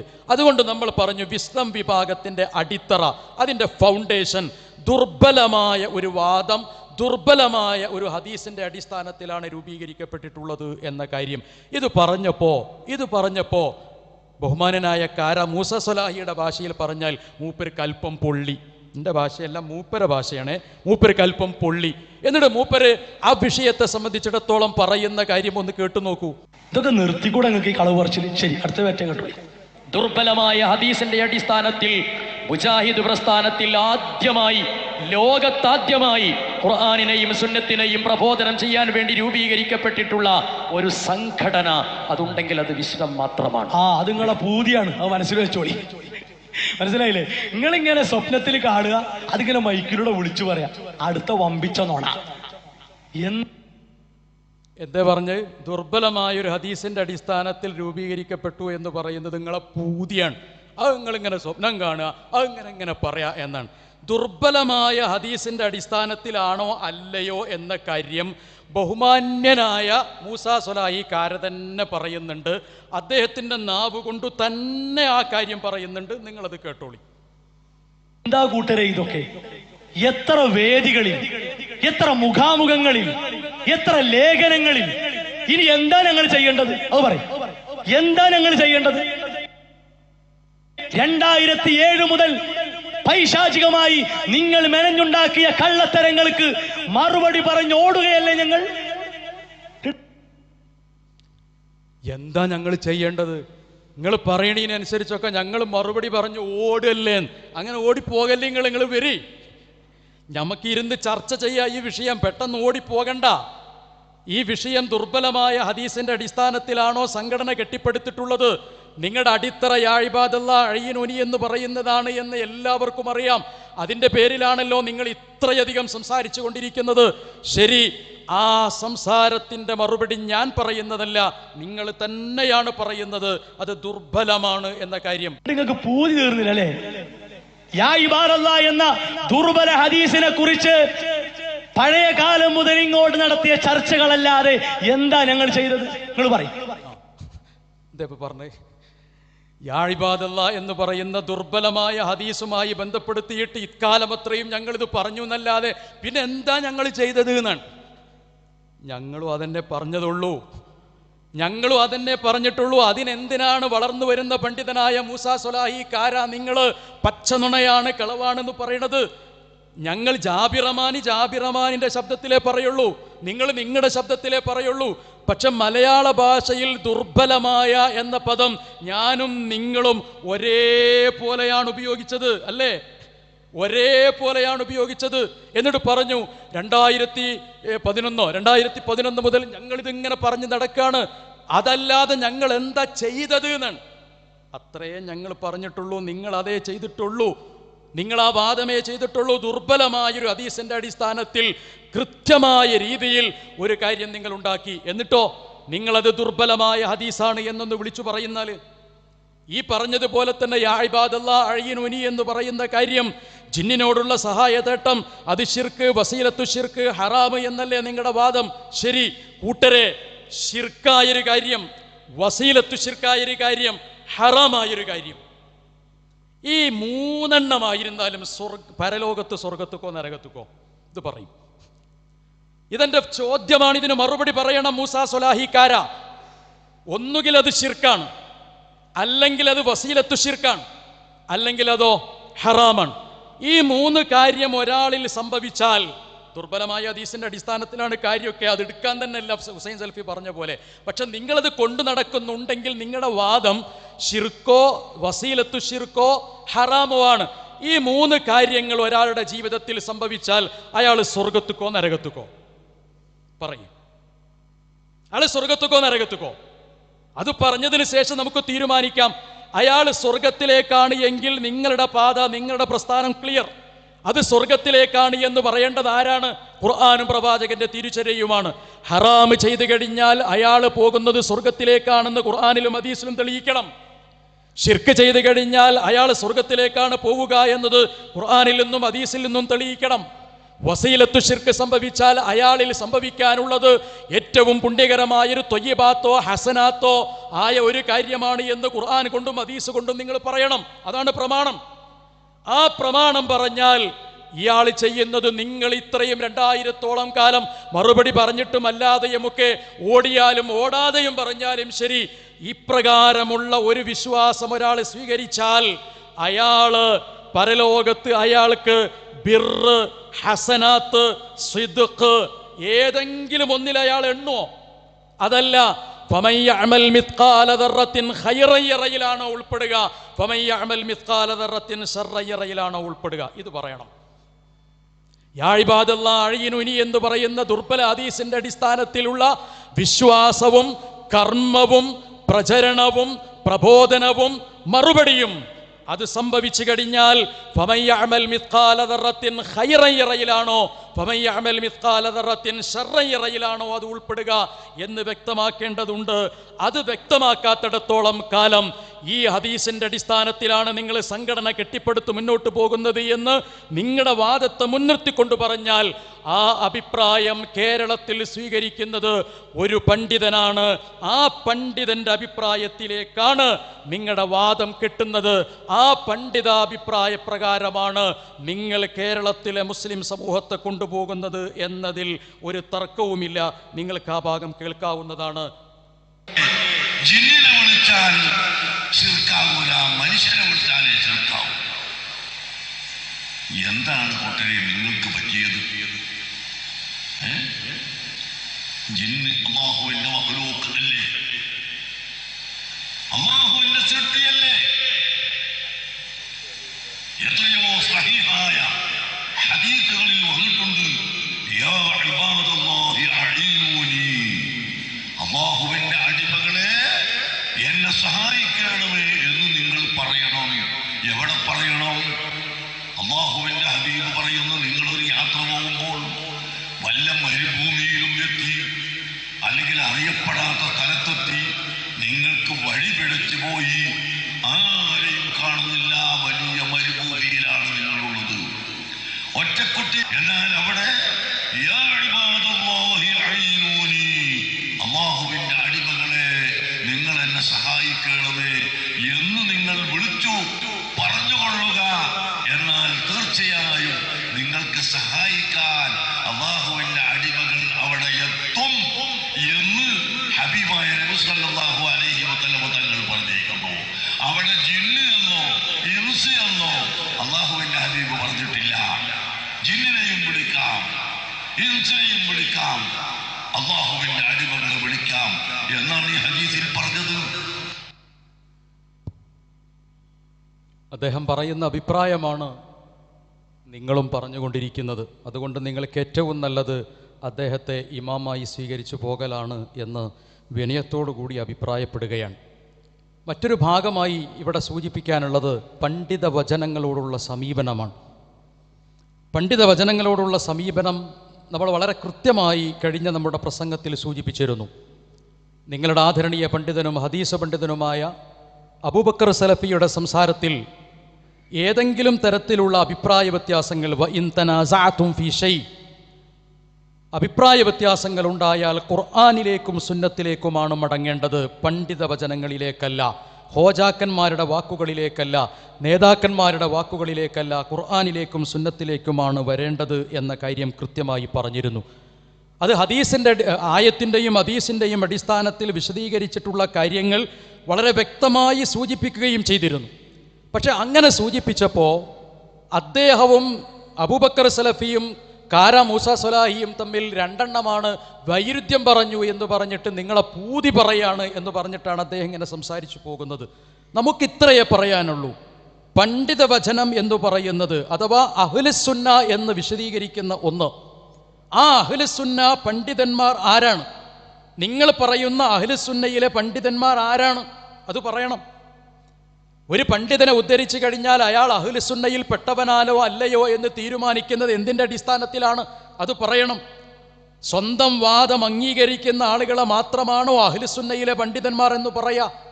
അതല്ല, ഏതെങ്കിലും ഒരു കാലത്ത് ഇന്ന മാനദണ്ഡപ്രകാരമുള്ള ആളുകളെയാണോ അഹ്ലുസുന്നയുടെ പണ്ഡിതന്മാർ എന്ന് പറയുന്നത്? അങ്ങനെ അഹ്ലുസുന്ന അംഗീകരിക്കുന്ന ഒരു കാര്യം, ആ കാര്യം സ്വീകരിക്കേണ്ടത് എപ്പോഴാണ്? ഖുർആനിനോടും പ്രവാചകന്റെ തിരുചര്യയോടും യോജിക്കുന്ന തരത്തിൽ കടന്നു വരുമ്പോൾ മാത്രമാണ്, അഭിപ്രായമായി വരുമ്പോൾ മാത്രമാണ് യഥാർത്ഥത്തിൽ പണ്ഡിത വചനങ്ങൾ സ്വീകരിക്കേണ്ടത്. അങ്ങനെ പണ്ഡിത വചനങ്ങൾ സ്വീകരിക്കുക എന്നതാണ് ഇസ്ലാഹി പ്രസ്ഥാനം സ്വീകരിച്ചിട്ടുള്ള മാനദണ്ഡം.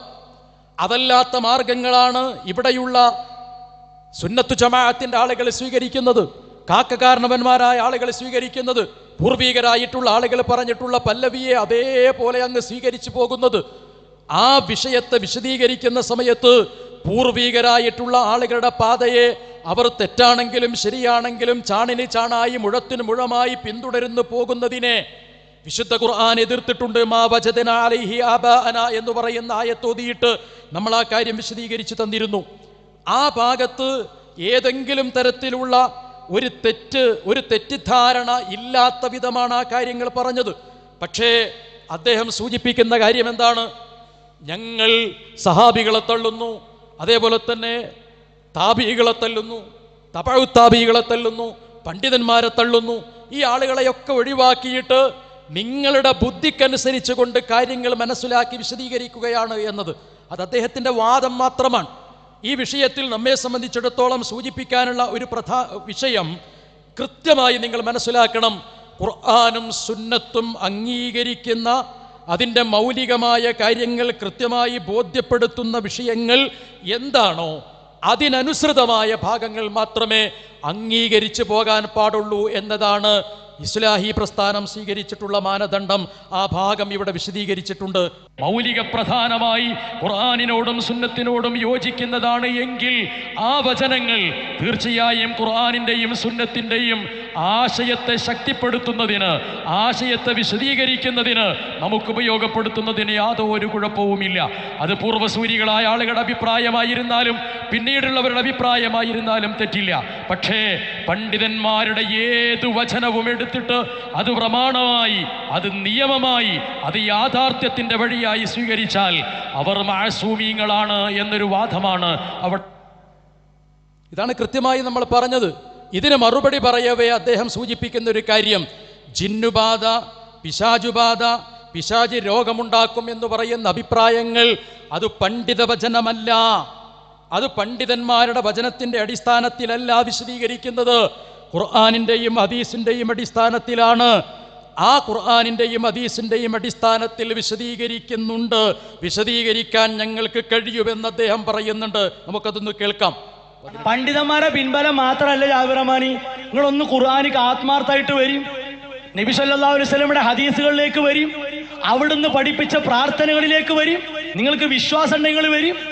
ഖുർആനിലും നബി സല്ലല്ലാഹു അലൈഹി വസല്ലമയുടെ ഹദീസുകളിലും അവിടുന്ന് പഠിപ്പിച്ച പ്രാർത്ഥനകളിലും ജിന്നുബാധയും പിശാചുബാധയും അതുപോലെ തന്നെ ശൈത്വാൻ രോഗമുണ്ടാക്കലുമായി ബന്ധപ്പെട്ട കാര്യങ്ങൾ ഇല്ല എന്ന് കേൾക്കണേ, ഇല്ല എന്ന് നിങ്ങൾക്ക് പറയാൻ ധൈര്യം ഉണ്ടെങ്കിൽ നിങ്ങൾ പറയും. ഇൻഷാ അല്ലാഹ് തെളിവിന്റെ നീണ്ട നേരെ നമ്മൾ കൊണ്ടുപോകും. ഓക്കെ, നിങ്ങൾ അത്രയൊന്നും ധൈര്യം ആ വിഷയത്തിലില്ല. കാരണം നമ്മൾ ധൈര്യം തെളിയിക്കാൻ വന്നതല്ല, അള്ളാൻ്റെ ദീന് പ്രചരിപ്പിക്കാൻ വന്നതാണ്. അതുകൊണ്ട് ധൈര്യം തെളിയിക്കേണ്ട ആവശ്യമൊന്നും ഇവിടെ ഇല്ല. നമ്മൾ ധൈര്യമുണ്ടോ ഇല്ലേ എന്നുള്ളത് നിങ്ങൾ പരിശോധിച്ചാൽ മതി. നിങ്ങൾ പറഞ്ഞ ആ കാര്യം നമ്മൾ കൃത്യമായി പറയുന്നു. ജിന്നുബാധ, പിശാചുബാധ, പിശാചി രോഗമുണ്ടാക്കും എന്ന് പറയുന്നത് വിശുദ്ധ ഖുർആനിൽ നിന്നും പ്രവാചകന്റെ തിരുചര്യ അഥവാ സ്വഹീഹായ ഹദീസിൽ നിന്നും തെളിയിക്കാൻ സാധ്യമല്ല. നിങ്ങൾ തെളിയിക്കുമെന്നാണല്ലോ പറഞ്ഞത്, എങ്കിൽ അങ്ങനെ തെളിയിക്കണം. ഖുർആൻ ആയത്തോതിയിട്ടായിരിക്കണം, പ്രവാചകന്റെ തിരുചര്യയുടെ അടിസ്ഥാനത്തിലായിരിക്കണം നിങ്ങളിത് തെളിയിക്കേണ്ടത്.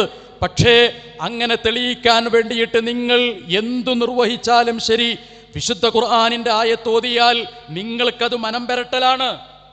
ഇവിടെയാണ് പ്രശ്നം കിടക്കുന്നത്. പണ്ഡിത വചനങ്ങൾ എന്ന് പറഞ്ഞുകൊണ്ട് കടന്നു വരുമ്പോൾ നിങ്ങൾക്കുണ്ടാകുന്ന പ്രശ്നം എന്താണ്? ഖുർആനോ ഹദീസോ ഉന്നയിച്ചു കഴിഞ്ഞാൽ നിങ്ങൾ ഖുർആനായത്തങ്ങനെ ഓതുക എന്ന് പരിഹസിക്കും, എന്ന് കളവ് പറയും. ആ വിഷയത്തിൽ ഫാക്ട് സൂമിൽ വളരെ കൃത്യമായൊരു കാര്യം അലി മദനിയുടെ നേതൃത്വത്തിൽ നമ്മൾ ചെയ്തിരുന്നു. എന്ത്? ഖുർആനായത്തങ്ങനെ ഓതുക എന്ന് പറയാൻ നിങ്ങൾക്ക് ആ ഭാഗം കൃത്യമായി കേൾക്കാൻ കഴിയും. എന്താ പറഞ്ഞത്? പണ്ഡിത വചനങ്ങൾ സ്വീകരിക്കേണ്ടതിൻ്റെ മാനദണ്ഡം നമ്മൾ പറഞ്ഞു. ആ മാനദണ്ഡ പ്രകാരമായിരിക്കണം സ്വീകരിക്കേണ്ടത്. ഒരു കാര്യം ശരിയാണോ തെറ്റാണോ എന്ന് ബോധ്യപ്പെടുത്താൻ നിങ്ങൾ ഉദ്ധരിക്കുന്നത് പണ്ഡിത വചനങ്ങളാണ്. പക്ഷേ ഖുർആനിലേക്കും സുന്നത്തിലേക്കുമായിരിക്കണം മടങ്ങേണ്ടത്. ഖുർആനിൻ്റെ ആയത്തോതിയാലോ സമയം കളയുന്നു എന്നാണ് നിങ്ങളുടെ പരാതി. ഖുർആനിൻ്റെ ആയത്തോതിയാൽ സമയം കളയുന്നു എന്നാണ് നിങ്ങളുടെ പരാതി. ആ ഭാഗം നിങ്ങളൊന്ന് കേൾക്കൂ. പിന്നെ അമാനി പരിഭാഷ ഇങ്ങനെ വായിക്കുക. ഇന്നതും നല്ല പറഞ്ഞിട്ടുണ്ട്, ദുആ ഉത്തരം ചെയ്യൂല, അവർ കേൾക്കൂല എന്ന് പറഞ്ഞ ആയത്ത് ഇങ്ങനെ ഓതിയിട്ട് അയിമ കുറേ സമയമാണ് കളയാം. ആയത്തിങ്ങനെ ഓതിയിട്ട് സമയം കളയാ. എന്താ കൂട്ടരെ ഇതിന് പറയേണ്ടത്? അള്ളാഹു അല്ലാത്തവരെ വിളിച്ചു പ്രാർത്ഥിക്കാൻ പാടില്ല. ജിന്നായിരുന്നാലും മലക്കായിരുന്നാലും പ്രാർത്ഥന ശരിയല്ല, ശിർക്കാണ് എന്ന കാര്യം സമർത്ഥിക്കുന്നത് എന്തിൻ്റെ അടിസ്ഥാനത്തിലായിരിക്കണം? ഏതു കാര്യമായിരുന്നാലും ഖുർആനിൻ്റെയും ഹദീസിൻ്റെയും അടിസ്ഥാനത്തിലായിരിക്കണം, സ്വഹീഹായ ഹദീസിൻ്റെയും അടിസ്ഥാനത്തിലായിരിക്കണം. ഖുർആനിൻ്റെ ആയത്തോതി പ്രമാണമായിട്ട് ഒന്നാം പ്രമാണമായി സ്വീകരിച്ചുകൊണ്ട് ഖുർആനിൻ്റെ ആയത്തോതിയാൽ പറയുന്ന മറുപടി എന്താ? ഖുർആൻ്റെ ആയത്തോതിയിട്ട് ഇങ്ങനെ നേരം കളയാം. ഇത് മുജാഹിദുകളോട് പറയേണ്ടതാ? ഇത് മുസ്ലിങ്ങളോട് പറയേണ്ടതാണോ? ഈ വാദം ശരിയായ വാദമല്ല എന്ന കാര്യത്തിൽ ആർക്കാണ് മനസ്സിലാക്കാൻ കഴിയാത്തത്? എന്നിട്ടോ ഖുർആനിലും ഹദീസിലും ഇല്ലാത്ത വിധത്തിലുള്ള പച്ചക്കള്ളം, പ്രമാണത്തിലില്ലാത്ത കള്ളത്തരങ്ങൾ നിങ്ങൾ എത്രയാണ് പണ്ഡിത വചനത്തിന്റെ പേരിൽ എഴുന്നള്ളിച്ചത്?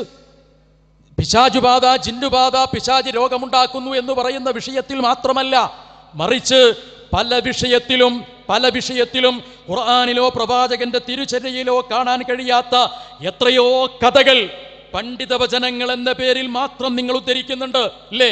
സംസം വെള്ളം കുടിച്ചാൽ മാ ഉ സംസം ലിമാ ശുരിബല എന്ന് പറയുന്ന ദുർബലമായ ഹദീസ്, ആ ഹദീസ് സംസം വെള്ളത്തിന്റെ പോരിശയെ മുജാഹിദ് പ്രസ്ഥാനമോ മർകസു ദഅവയോ എതിർത്തിട്ടില്ല. അതിൻ്റെതായ പ്രത്യേകതയും പ്രാമാണികതയുമുണ്ട്, അതിൻ്റെതായിട്ടുള്ള ശ്രേഷ്ഠത മുസ്ലിം ലോകം അംഗീകരിക്കുന്നത് അതിനുണ്ട്. പക്ഷേ അതുമായി ബന്ധപ്പെടുത്തിയ ഹദീസുകളിൽ ഈ ഭാഗം ലിമാ ശുരിബലഹു, സംസം വെള്ളം കുടിച്ചാൽ എന്താണോ കരുതിയത് അത് കിട്ടും എന്ന് പറയുന്ന ഹദീസ്, അതിന് ദുർബലതയുണ്ട്. ആ ഹദീസിന്റെ അടിസ്ഥാനത്തിൽ ഫൈസൽ മുസ്ലിയാൽ പരപ്പനങ്ങാടിയിൽ കുറേ ആളുകൾക്ക് കിട്ടിയിട്ടുള്ളതിന്റെ കണക്ക് പറഞ്ഞിരുന്നു, സംഭവങ്ങൾ വിശദീകരിച്ചിരുന്നു. ആ വിശദീകരണങ്ങൾ ഖുർആനിൽ നിന്നല്ല, പ്രവാചകന്റെ തിരുചര്യയിൽ നിന്നായിരുന്നില്ല, മറിച്ചോ പണ്ഡിതാഭിപ്രായങ്ങളിൽ നിന്നും വചനങ്ങളിലായിരുന്നു എന്ന് മനസ്സിലാക്കാൻ കഴിയും. പോകട്ടെ, ശിർക്കിന് ഹഖീഖത്തുണ്ട് എന്ന് നിങ്ങൾ തെളിയിച്ചല്ലോ. നിങ്ങൾ പറഞ്ഞല്ലോ ശിർക്കിന് ഹഖീഖത്തുണ്ട് എന്നത്. ആ ശിർക്കിന് ഹഖീഖത്തുണ്ട് എന്ന് പറഞ്ഞത് നിങ്ങൾ പണ്ഡിത വചനം ഉദ്ധരിച്ചിട്ടാണോ അതോ പ്രമാണം ഉദ്ധരിച്ചിട്ടാണോ? ഖുർആനിൽ എങ്ങനെയാണ് ശിർക്കിന് ഹഖീഖത്തുണ്ട് എന്ന് വരിക? സ്വഹീഹായ ഹദീസിൽ എങ്ങനെയാണ് ശിർക്കിന് ഹഖീഖത്തുണ്ട് എന്ന് വരിക? അത് നിങ്ങൾ തെളിവായി പറയുന്നത് പണ്ഡിത വചനത്തിൽ നിന്നല്ലേ? മാത്രമല്ല, പിശാചുമായി ബന്ധപ്പെടുത്തിയിട്ടുള്ള ഒരു വിഷയത്തിൽ ഇബ്നു തൈമിയയിലേക്ക് ചേർത്തിട്ടുള്ള ഒരു പരാമർശമുണ്ട്. ആ പരാമർശം നിങ്ങൾ ഏതു പ്രമാണത്തിന്റെ അടിസ്ഥാനത്തിലാണ് പറഞ്ഞിട്ടുള്ളത്? ഇബ്നു തൈമിയയുമായി ബന്ധപ്പെടുത്തി ഇബ്നു തൈമിയയുടെ രൂപത്തിൽ പിശാച് ജയിലിൽ വന്നു എന്ന് പറയുന്നൊരു ഭാഗം ഫൈസൽ മുസ്ലിയാർ പറയുന്നുണ്ട് അദ്ദേഹത്തിന്റെ പരപ്പനങ്ങാടി പ്രസംഗത്തിൽ. അത് എന്ത് പ്രമാണത്തിന്റെ അടിസ്ഥാനത്തിലാ? ഖുർആനിൽ അങ്ങനെയുണ്ടോ? പ്രവാചകന്റെ തിരുചര്യയിൽ അങ്ങനെയുണ്ടോ? മൂസാ സുലാഹിക്കാര ഉടനെ ഇതിന് മറുപടി പറയും, ഇബ്നു തൈമിയ റഹ്മത്തുള്ളാഹി അലൈഹി നബിന്റെ കാലത്ത് ജീവിച്ചിരിപ്പുണ്ടോ എന്ന് ചോദിക്കും. അതാണ് മുപ്പര് ചോദിക്കാൻ പോകുന്നത്. ഞാൻ സൂചിപ്പിക്കുന്നത്, ഏതെങ്കിലും ഒരു വ്യക്തി ആൾമാറാട്ടമോ ഒളിമാറാട്ടമോ നടത്തിയിട്ട് ഒരു സ്ഥലത്ത് പിശാചായി വരുന്നതുമായി ബന്ധപ്പെടുത്തിയിട്ട് ഖുർആനിലോ പ്രവാചകന്റെ തിരുചര്യയിലോ നിങ്ങൾക്ക് പ്രമാണരേഖയായി ഉദ്ധരിക്കാൻ സാധിക്കുമോ ഇല്ലയോ എന്ന കാര്യമാണ്. അദ്ദേഹം പറയുന്ന ഭാഗങ്ങൾ നിങ്ങളൊന്ന് കേൾക്കുക. അദ്ദേഹം പറഞ്ഞു, ഞാൻ ഈജിപ്തില് ജയിലിൽ കിടക്കുമ്പോ ചില സൂഫികൾ എന്നെ വിളിച്ച് ഇസ്തിഗാസ ചെയ്തു, അവിടെ എൻ്റെ കോലത്ത് ചെന്നു എന്നാണ്. എൻ്റെ കോലത്ത് ചെന്നു എന്നിട്ട് പറഞ്ഞു, ഞാൻ ഇബ്നു തൈമിയ്യാണ് അവിടെ പോയിട്ട് പറഞ്ഞു. അപ്പോൾ ഷെയ്ഖ് പറഞ്ഞു, ഞാൻ ഇവിടെ നിൽക്കും പോയിട്ടില്ല, ഞാൻ ജയിലല്ലേ, ഞാൻ എങ്ങനെയാ പോവുക? അത് ശൈത്താൻ്റെ പണിയാണ് അദ്ദേഹം പറഞ്ഞു. അപ്പോൾ അല്ല ഷെയ്ഖ്, എങ്ങനെ ശൈത്താനെ ഉറപ്പിക്കുക? ഒരു മലക്കായി കൂടെ? ഇല്ല, മലക്കാവൂല. കാരണം അവിടെ പോയിട്ട് പറഞ്ഞത് ഞാൻ ഇബ്നു തൈമിയ എന്ന് പറഞ്ഞല്ലോ, അത് നോണയാണ്, മലക്ക് നോണ അറിയില്ല. അപ്പോൾ മനസ്സിലാക്കുക ശൈത്താനാണ്. കണ്ടോ? കേട്ടില്ലേ? ഇത് ഖുർആനിലുള്ളതാ? ഇത് പ്രവാചകന്റെ ഹദീസിലുള്ളതാ? അപ്പൊ ഇവിടെ പ്രമാണങ്ങൾ ഉദ്ധരിക്കണമെന്നേ നമ്മൾ പറയുന്നുള്ളൂ. ഖുർആനിനോടും സുന്നത്തിനോടും യോജിക്കുന്ന തരത്തിലുള്ള പണ്ഡിത വചനങ്ങൾ സ്വീകരിക്കാം, അല്ലാത്തതോ സ്വീകരിക്കുന്നതിന് നിർവാഹമില്ല. അബൂബക്കർ സലഫി പറഞ്ഞതുപോലെ അഭിപ്രായ വ്യത്യാസമുണ്ടായി കഴിഞ്ഞാൽ നിങ്ങൾ മടങ്ങേണ്ടത് കൃത്യമായിട്ടും ഖുർആനിലേക്കും പ്രവാചകന്റെ തിരുചര്യയിലേക്കും ആയിരിക്കണം എന്നത് ഫൈസൽ മുസ്ലിയാർ ഇവിടെ അവതരിപ്പിച്ചിട്ടുള്ളതിന് ബഹുമാന്യനായ പണ്ഡിതൻ മൂസാ സുലാഹി കാര പ്രമാണത്തിൽ നിന്ന് തെളിവുദ്ധരിക്കാൻ കഴിയണം, നിങ്ങൾക്ക് തെളിവുദ്ധരിക്കാൻ കഴിയേണ്ടതുണ്ട് എന്നതാണ് ഈ വിഷയത്തെ സംബന്ധിച്ചിടത്തോളം സൂചിപ്പിക്കാനുള്ളത്. അടുത്തൊരു ഭാഗം ബഹുമാന്യനായ പണ്ഡിതൻ കുഞ്ഞു മുഹമ്മദ് മദനി പറപ്പൂർ, അദ്ദേഹത്തെ അദ്ദേഹത്തെ ഉദ്ധരിച്ചുകൊണ്ട് നമ്മളൊരു കാര്യം പറഞ്ഞിരുന്നു. പണ്ഡിത വചനങ്ങളുമായി ബന്ധപ്പെടുത്തി തന്നെയാണ് ആ വിഷയം പറഞ്ഞത്. എന്ത്? കുഞ്ഞു മുഹമ്മദ് മദനി പറപ്പൂര് സിഹറുമായി ബന്ധപ്പെടുത്തി വിശദീകരിച്ചിട്ടുള്ളൊരു വിശദീകരണം നേരത്തെ നമ്മൾ കേൾക്കുകയുണ്ടായി. അത് നമ്മുടെ ഈ പരിപാടിയുടെ ഒന്നാമത്തെ പരിപാടിയിൽ ആ ക്ലിപ്പ് അതേപോലെ ഇട്ടിരുന്നു. ആ ക്ലിപ്പിട്ടതിന് ശേഷം നമ്മൾ പറഞ്ഞു, പണ്ഡിത അഭിപ്രായം, ആ പണ്ഡിതാഭിപ്രായത്തിൻ്റെ അടിസ്ഥാനത്തിൽ വിശദീകരിക്കുന്നതിൻ്റെ ഒരു തെളിവ് നോക്കണം എന്നത്, ആ തെളിവ് നോക്കണം എന്ന നിലക്കാണ് ആ ഭാഗം പരാമർശിച്ചിട്ടുള്ളത്. ഹദീസിൽ നിന്ന് അദ്ദേഹം ഉദ്ധരിക്കുന്നു. ആ ഹദീസിൽ നിന്ന് അദ്ദേഹം ഉദ്ധരിക്കുന്നത് പണ്ഡിത വചനത്തിൻ്റെ അടിസ്ഥാനത്തിലാണ്. ലഈഫായ ദുർബലമായ ഒരു ഹദീസാണ് നബി സല്ലല്ലാഹു അലൈഹി വസല്ലമയ്ക്ക് സിഹ്റ് പറ്റിയിട്ടുണ്ട് എന്ന കാര്യം. ആ സിഹ്റ് പറ്റിയിട്ടുണ്ട് എന്ന വിഷയം ഉദ്ധരിക്കുന്നതിൻ്റെ രേഖയായി കയ്യിലുള്ളത്, രേഖയായി ഉപയോഗിക്കുന്നത് പണ്ഡിതന്മാരുടെ അഭിപ്രായത്തിലേക്ക് ചേർത്തുകൊണ്ടാണ് എന്ന കാര്യം കൃത്യമായി നമ്മൾ വിശദീകരിച്ചിരുന്നു. ആ വിശദീകരിച്ചപ്പോൾ അദ്ദേഹം വളരെ വൈകാരികമായി പ്രതികരിച്ചു. അദ്ദേഹത്തോട് മാപ്പ് പറയണമെന്ന് പറഞ്ഞു. പല കാര്യങ്ങളും അദ്ദേഹത്തിൻ്റെ സംസാരത്തിൽ വന്നു. കഴിഞ്ഞ തവണ സംസാരിച്ചപ്പോൾ അദ്ദേഹം ഇവിടെ വല്ലാത്തൊരു കോട്ടിമാട്ടൽ നടത്തിയിട്ടുണ്ട്. നിങ്ങൾക്ക് ആ ഭാഗം ഒന്ന് കേൾക്കാം അദ്ദേഹത്തിൻ്റെ സംസാരത്തിലൂടെ. പരപ്പനങ്ങാടിയിൽ ഫൈസൽ മൗലവി എന്ന് പറഞ്ഞു, പണ്ഡിതന്മാര് അവരെ ഇച്ഛക്കോ ഇഷ്ടത്തിനോ അവരെ താല്പര്യത്തിനോ പറഞ്ഞത് പ്രമാണമായി എടുക്കാൻ പറ്റൂല. ശരി തന്നെ ജാബിർ റഹ്മാനി, ആർക്കാ തർക്കമുള്ളത്? ഏത് പണ്ഡിതനാണെങ്കിലും ആരാണെങ്കിലും പ്രാമാണികമായി പറഞ്ഞു, ഞാൻ എന്താണ് ഇവിടെ പറഞ്ഞത് നിങ്ങൾ കേട്ടോളിയും എന്നതിന് വേണ്ടി ഒരു ക്ലിപ്പിട്ട്, ആ ക്ലിപ്പ് കാണുമ്പോ ഹദീസിൽ നിന്നുള്ളത് കാണുന്നില്ല. കേട്ടോളി നിങ്ങൾക്ക് ആ പ്രസംഗം ഒന്ന് കേൾക്കാം. അവർ കുറഞ്ഞ നേരത്തേക്ക് ചെറിയൊരു മാനസിക വിഭ്രാന്തി ഉണ്ടായി. ഭാര്യന്റെ അടുത്തേക്ക് പോയോ ഇല്ലേ, ആ ഒരു വിഭ്രാന്തി ഉണ്ടായി. മാത്രമേ കേട്ടില്ലേ? എന്തേ ഹദീസ് അയാളെ പോയി ഇനി കേട്ടെ പറയാം. കളി വിശുദ്ധ ഖുർആനിൽ പ്രവാചകനെ കുറിച്ച് ആ ഹദീസിലെ ഒടുക്കങ്ങൾ മുക്കിയത് എന്തിത് മുക്കാനുള്ള കാരണം? ഈയുള്ളവൻ വൈകാരികമായത് നിങ്ങൾക്ക് തിരിഞ്ഞു. ഹദീസിലുണ്ട് എന്ന് പറഞ്ഞതിനാണ് ഞാൻ എന്താക്കിയത്, നബിയിലേക്ക് ചേർത്തി പറഞ്ഞു, പണ്ഡിതാഭിപ്രായം പറഞ്ഞു. അപ്പൊ പിന്നെ എൻ്റെ അടുത്ത് തന്നെ മിസ്റ്റേക്ക്. നിങ്ങളൊന്ന് മാപ്പ് പറയും ജാബിർ റഹ്മാനി. പറപ്പൂർ ഉസ്താദ് ഹദീസ് എന്ന് പറഞ്ഞ ഭാഗം പറയാതെ അത് വെല്ല മുക്കി എന്നാണ് ഇയാൾ പറയണത്. അദ്ദേഹം അതിൻ്റെ തൊട്ടു മുമ്പ് രണ്ടാമത്തെ ഖണ്ഡനത്തിൽ ഇതേ ഭാഗം ഇടുന്ന സമയത്ത് ഞാൻ കാണിച്ചിട്ടുള്ള മുഴുവൻ ഭാഗങ്ങളും ഇട്ടിട്ടാണ് അദ്ദേഹം വിശദീകരിച്ചിട്ടുള്ളത്. ഈ ഹദീസ് ഇല്ലാത്ത ഒരു ഭാഗം എന്ന് പറയുന്നത് ഇതിൻ്റെ അവസാനത്തേതിലാണ്. ആദ്യത്തേതിലാണ്, അദ്ദേഹത്തിൻ്റെ പ്രസംഗത്തിൻ്റെ ആദ്യ ഭാഗത്താണ് ഹദീസിൽ എന്ന് പറയുന്നൊരു പദപ്രയോഗം ഉള്ളത്.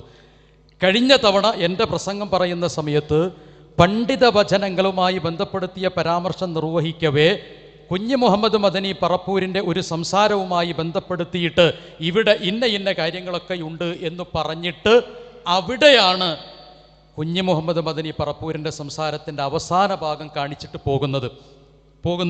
അത് അദ്ദേഹവും അതേപോലെ തന്നെ കാണിച്ചിട്ടുണ്ട്. കഴിഞ്ഞ തൊട്ട് മുമ്പത്തെ രണ്ടാമത്തെ പ്രസംഗത്തിൽ, അദ്ദേഹത്തിൻ്റെ രണ്ടാമത്തെ പ്രസംഗത്തിൽ കാണിച്ചിട്ടുണ്ട്.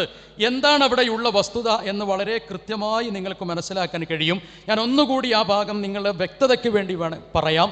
കുഞ്ഞു മുഹമ്മദ് മദനി പറപ്പൂർ അദ്ദേഹത്തിൻ്റെ ആദ്യകാല സംസാരങ്ങളിൽ പ്രവാചകന് സിഹ്റ് ബാധിച്ചിട്ടുണ്ട് എന്ന് പറയുന്ന ആ ഭാഗങ്ങൾ പറയാറില്ല, പറഞ്ഞതായി കേട്ടിട്ടില്ല. ഇസ്ലാഹി പ്രസ്ഥാനത്തിൻ്റെ വേദികളിൽ അത്തരമൊരു സംസാരമുണ്ടായിട്ടില്ല.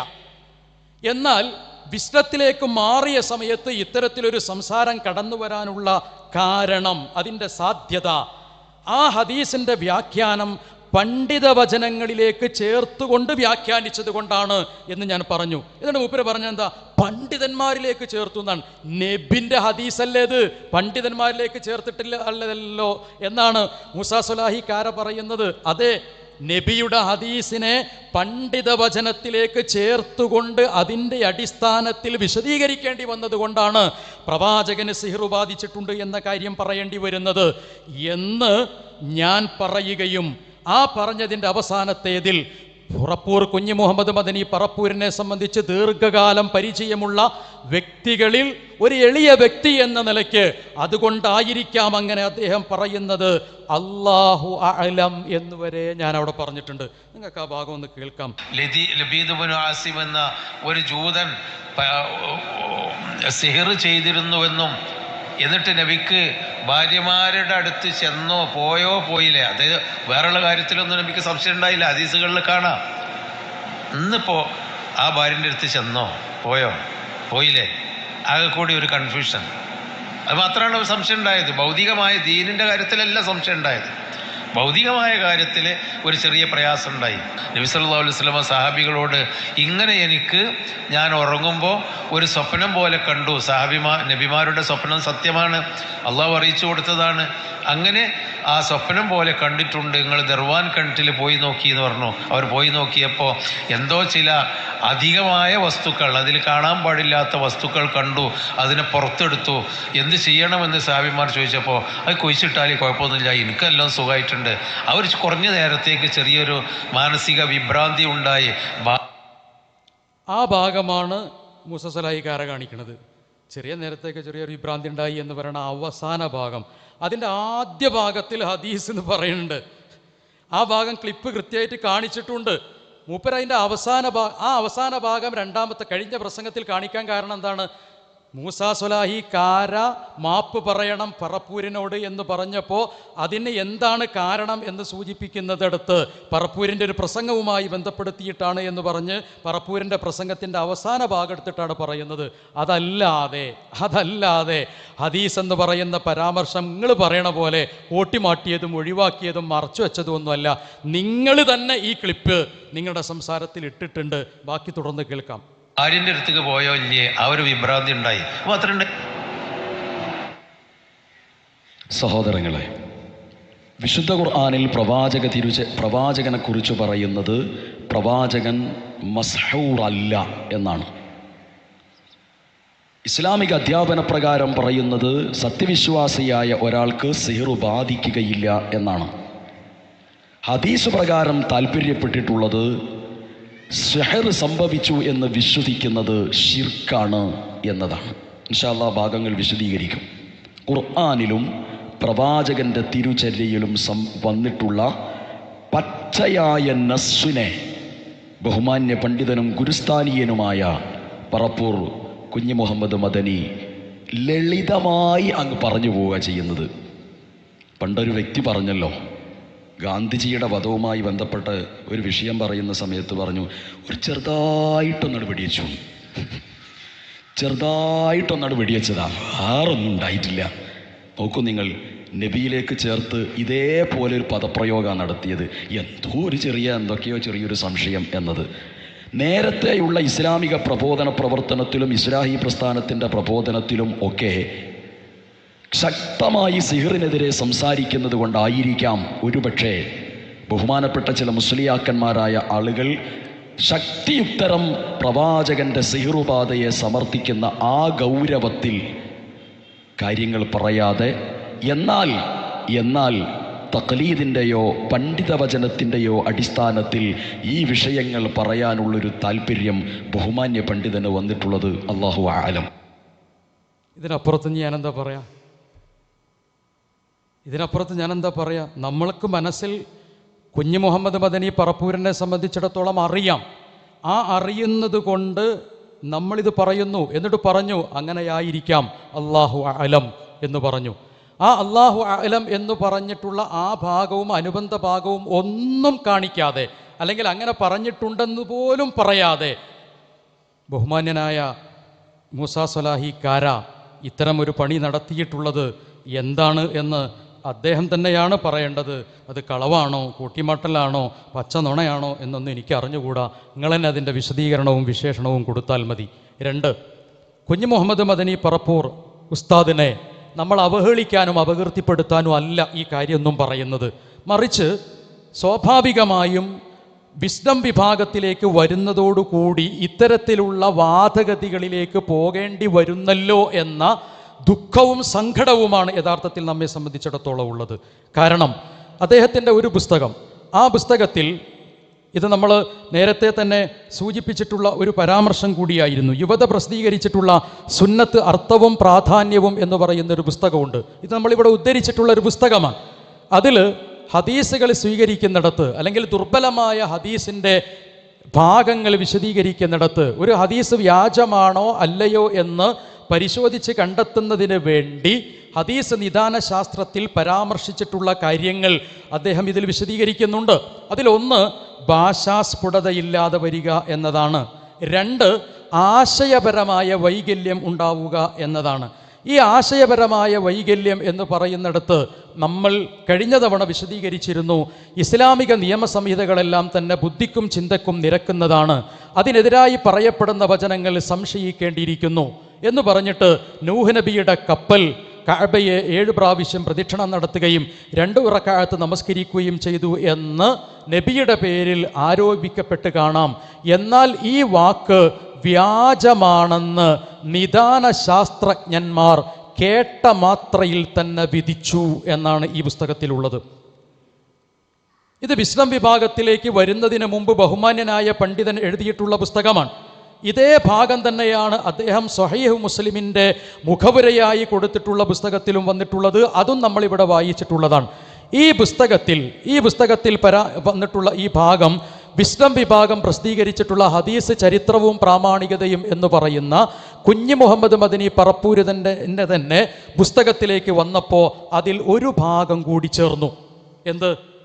ബുദ്ധിക്ക്, സ്വരീഹുൽ അഖലിന്, പ്രത്യക്ഷ ബുദ്ധിക്ക് എതിരായി വന്നാൽ ആ ഹദീസ് സ്വീകരിക്കാൻ പാടില്ല, ദുർബലമാണ് എന്ന് ഹദീസ് നിദാന ശാസ്ത്രപ്രകാരം ഉണ്ട് എന്നതാണ് അദ്ദേഹത്തിൻ്റെ ആദ്യ പുസ്തകത്തിലുള്ളത്. എന്നാൽ പിന്നീട് ആ പുസ്തകം വിസ്ഡം പ്രസിദ്ധീകരിച്ചപ്പോൾ ആ ഭാഗം ചെറിയ ഒരു വിശദീകരണത്തോടു കൂടി വീണ്ടും വന്നു. ആ വിശദീകരണം എന്താണ് എന്ന് നമുക്ക് നോക്കാം.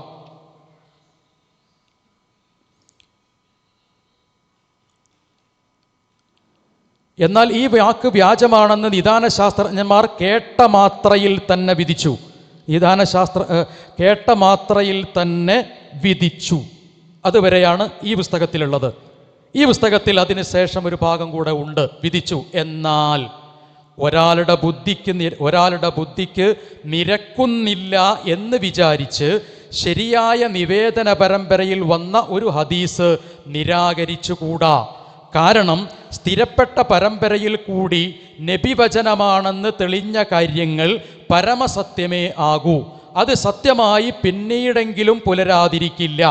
പ്രമാണബദ്ധമായി സ്ഥിരപ്പെടാത്തതും ഒറ്റനോട്ടത്തിൽ തന്നെ ബാലിശമെന്ന് തോന്നുന്നതുമായ പല കാര്യങ്ങളും ഹദീസുകളുടെ ലേബലിൽ പ്രചരിപ്പിച്ചിട്ടുണ്ട് എന്ന് പറഞ്ഞാൽ അത് ഇതിലേക്ക് വരുമ്പോൾ ഇത് കുഞ്ഞി മുഹമ്മദ് മദനി എഴുതിയിട്ടുള്ളതല്ല എന്നോ ആ എഴുതിയത് തെറ്റാണ് എന്നോ അല്ല നമ്മൾ പറയുന്നത്. നേരെ മറിച്ച് കുഞ്ഞി മുഹമ്മദ് മദനി വിസ്ഡത്തിലേക്ക് വരുന്നതിന് മുമ്പ് പരാമർശിച്ചിട്ടുള്ള പരാമർശവും അതിന് ശേഷം വന്നിട്ടുള്ള പരാമർശവും തമ്മിൽ വിസ്ഡം ഉന്നയിക്കുന്ന ചില വാദങ്ങളോട് യോജിപ്പുണ്ട്. അതിൻ്റെ അടിസ്ഥാനത്തിലാണ് വന്നിട്ടുള്ളത് എന്നാണ് നമ്മൾ പറയുന്നത്.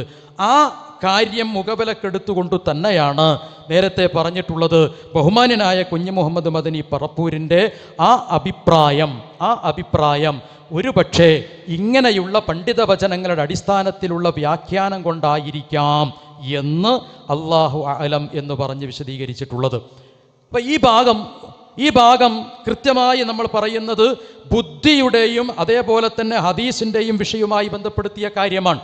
മൂസാ സുലാഹി കാര പറയുന്നത് വളരെ കൃത്യമായി നമ്മൾ ശ്രദ്ധിക്കണം. ഞാൻ അവസാനിപ്പിക്കുകയാണ്. വളരെ കൃത്യമായി ശ്രദ്ധിക്കണം. അദ്ദേഹം നടത്തിയിട്ടുള്ള ടിപ്പണി, അദ്ദേഹം നടത്തിയിട്ടുള്ള ഒരു എന്താ പറയുക, കോട്ടിമാട്ടൽ എന്ന് പറയാവുന്ന ഒരു കാര്യം അദ്ദേഹം ചെയ്യുന്നുണ്ട് ഇവിടെ. എന്താണ് വിഷയം? ഒരു ഹദീസ് സ്വീകരിക്കണമെങ്കിൽ ഹദീസ് നിദാന ശാസ്ത്രജ്ഞന്മാർ വെച്ചിട്ടുള്ള ഹദീസ് നിദാന ശാസ്ത്രം വെച്ചിട്ടുള്ള നിബന്ധനയാണ് അത് സ്വരീഹായ അഖലിന് യോജിക്കണം. അത് നമ്മൾ കൃത്യമായി പറഞ്ഞതാണ്. ഒരു ഹദീസായി തീരണമെങ്കിൽ എന്ത് ചെയ്യണം? സ്വരീഹായ അഖലിൻ്റെ അരിപ്പയിലൂടെ അരിച്ചതിന് ശേഷമാണ് ഒരു ഹദീസ് സ്വഹീഹാണോ ലഈഫാണോ എന്ന് തീരുമാനിക്കുക. അങ്ങനെ ഒരു വാദമില്ല ജാബിറെ, അങ്ങനെ ഒരു വാദമില്ല ജാബിർ റഹ്മാനി എന്നാണ് പറയുന്നത്. അങ്ങനെ ഒരു വാദമുണ്ട് മൂസ സ്വലാഹി. അങ്ങനെ ഒരു വാദമുണ്ട്.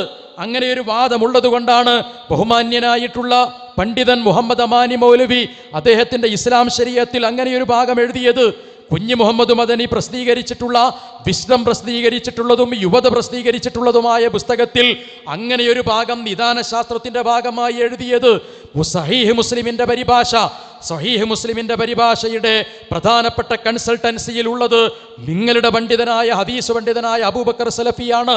ആ അബൂബക്കർ സലഫിയുടെ നേതൃത്വത്തിൽ പ്രസിദ്ധീകരിച്ചിട്ടുള്ള സഹീഹ് മുസ്ലിമിന്റെ പരിഭാഷയുടെ മുഖവുരയിലും ഹദീസ് നിദാന ശാസ്ത്രപ്രകാരമുള്ള ഈ ഭാഗം വന്നിട്ടുണ്ട്. മൂസാ സുലായി കാര എന്തിനെയാണ് നിഷേധിക്കുന്നത്? മുഹമ്മദ് അമാനി മൗലവി പറഞ്ഞിട്ടുള്ള, അതേപോലെ തന്നെ കുഞ്ഞു മുഹമ്മദ് മദനി പറഞ്ഞിട്ടുള്ള, അബൂബക്കർ സലഫിയുടെ നേതൃത്വത്തിൽ എഴുതിയ പുസ്തകത്തിൽ വന്നിട്ടുള്ളൊരു കാര്യമാണ് എന്ത്? ഒരു ഹദീസ് സ്വഹീഹാകണമെങ്കിൽ സ്വരീഹുൽ അഖ്ലിന്റെ ഭാഗമായിരിക്കണം എന്ന കാര്യം.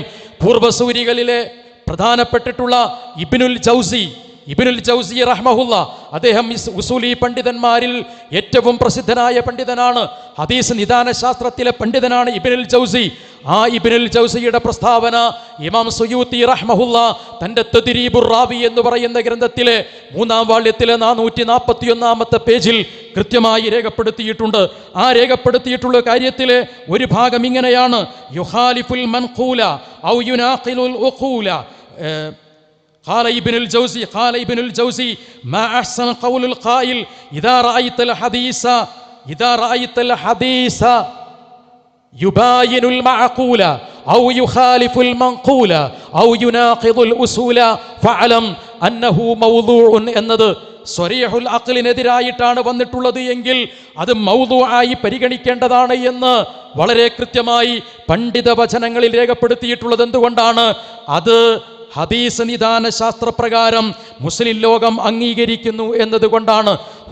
ഉസൂലുൽ ഹദീസിന്റെ പ്രസിദ്ധ ഗ്രന്ഥമായ നുഖ്ബയിൽ ഈ വിഷയ സംബന്ധമായി വളരെ കൃത്യമായി രേഖപ്പെടുത്തിയിട്ടുള്ളതും നമുക്ക് കാണാൻ കഴിയുന്നതാണ്. പണ്ഡിതന്മാർ ഈ വിഷയം കൃത്യമായി പറഞ്ഞിട്ടുണ്ട്. സ്വരീഹുൽ അഖ്ലിന്റെ ഭാഗമായി വന്നാലേ യഥാർത്ഥത്തിൽ ഹദീസ് സ്വീകരിക്കാൻ പാടുള്ളൂ എന്നത്. അത് ജാബിർ റഹ്മാനി ഉണ്ടാക്കിയിട്ടുള്ള ഒരു നിയമമല്ല. നിങ്ങൾ പറയുന്നത് പോലെ ഇസ്ലാമിനെതിരായിട്ടുള്ള, ഇസ്ലാമിലില്ലാത്ത ഒരു വാദമേ അല്ല. ഹദീസ് നിദാന ശാസ്ത്രപ്രകാരം ഉള്ള ഒരു വാദമാണ്. ഒരുപക്ഷെ നിങ്ങൾക്കത് അറിയുന്നത് കൊണ്ട് ഒരുപക്ഷെ നിങ്ങൾ അത് പറയാതിരിക്കുകയാണ്. നിങ്ങൾക്കറിയാതിരിക്കാൻ വഴിയില്ല. ആ കാര്യങ്ങളൊക്കെ നിങ്ങൾ പഠിച്ചു മനസ്സിലാക്കിയിട്ടുണ്ടാകും. എന്നാൽ ഇദ്ദേഹം ഇവിടെ പറയുന്ന പ്രധാനപ്പെട്ട ഒരു ട്വിസ്റ്റ് എന്താണെന്നറിയോ? ഹദീസുകൾ സ്വഹീഹാകണമെങ്കിൽ സ്വരീഹുൽ അഖ്ലിന്റെ ഭാഗമാകണം എന്നതാണ് നമ്മൾ പറഞ്ഞത്. മൂസാ സുലായി കാര പറയുന്നത് എന്താണ്? മൂസാ സുലായി കാര പറയുന്നത്, ജാബിർ റഹ്മാനി പറയുന്നു വഹയുകൾ ശരിയാകണം എങ്കിൽ സ്വരീഹുൽ അഖ്ലിന്റെ ഭാഗമാകണം. കൂട്ടരെ, വഹയും ഹദീസും എവിടെ കിടക്കണം? സ്വഹീഹായ ഒരു ഹദീസിന്റെ അടിസ്ഥാനത്തിൽ മുസ്ലിം ലോകം ഇജ്മാഅ് രേഖപ്പെടുത്തിയാലാണ് നബിചര്യയായി മാറുന്നത്. ആ നബിചര്യ വഹയിന്റെ അടിസ്ഥാനത്തിലാണ് കടന്നു വരുന്നത്. എല്ലാ ഹദീസുകളും വഹയാണ് എങ്കിൽ പിന്നീട് നിദാനശാസ്ത്രം വേണ്ടതില്ലല്ലോ. അതിൻ്റെ മുൻഭാഗത്തും വലതുഭാഗത്തുമൊക്കെ ബാത്തിലായ കാര്യങ്ങൾ വരുന്നു എന്ന് പറയുന്നുവെങ്കിൽ അങ്ങനെ വരുന്നത് കൊണ്ടാണല്ലോ നിദാനശാസ്ത്രം ഉണ്ടാകുന്നത്, മൗദൂ ഉണ്ടാകുന്നത്, ലഈഫ് ഉണ്ടാകുന്നത്, ഹസൻ ഉണ്ടാകുന്നത്, മർഫു ഉണ്ടാകുന്നത്. ഇതൊക്കെ സ്വഹീഹ്, ലഈഫ്, ഹസൻ, മൗദൂ പോലെയുള്ള വേർതിരിവുകൾ ഹദീസുകളിൽ വരുന്നത് നിദാനശാസ്ത്രമുണ്ടുള്ളത് കൊണ്ടാണ്. വഹയായിരുന്നുവെങ്കിൽ അതേപോലെ സ്വീകരിച്ചാൽ പോരെ? ഒരിക്കലും അത് കഴിയില്ല. ആ വഹയ്, നബിചര്യയായി വന്നിട്ടുള്ള വഹയ് നിദാന ശാസ്ത്രപ്രകാരം മുസ്ലിം ലോകം ശരിയായ ഹദീസായി സ്വീകരിക്കുമ്പോൾ അപ്പോഴാണ് അതിനെ ഉൾക്കൊള്ളാൻ കഴിയുക.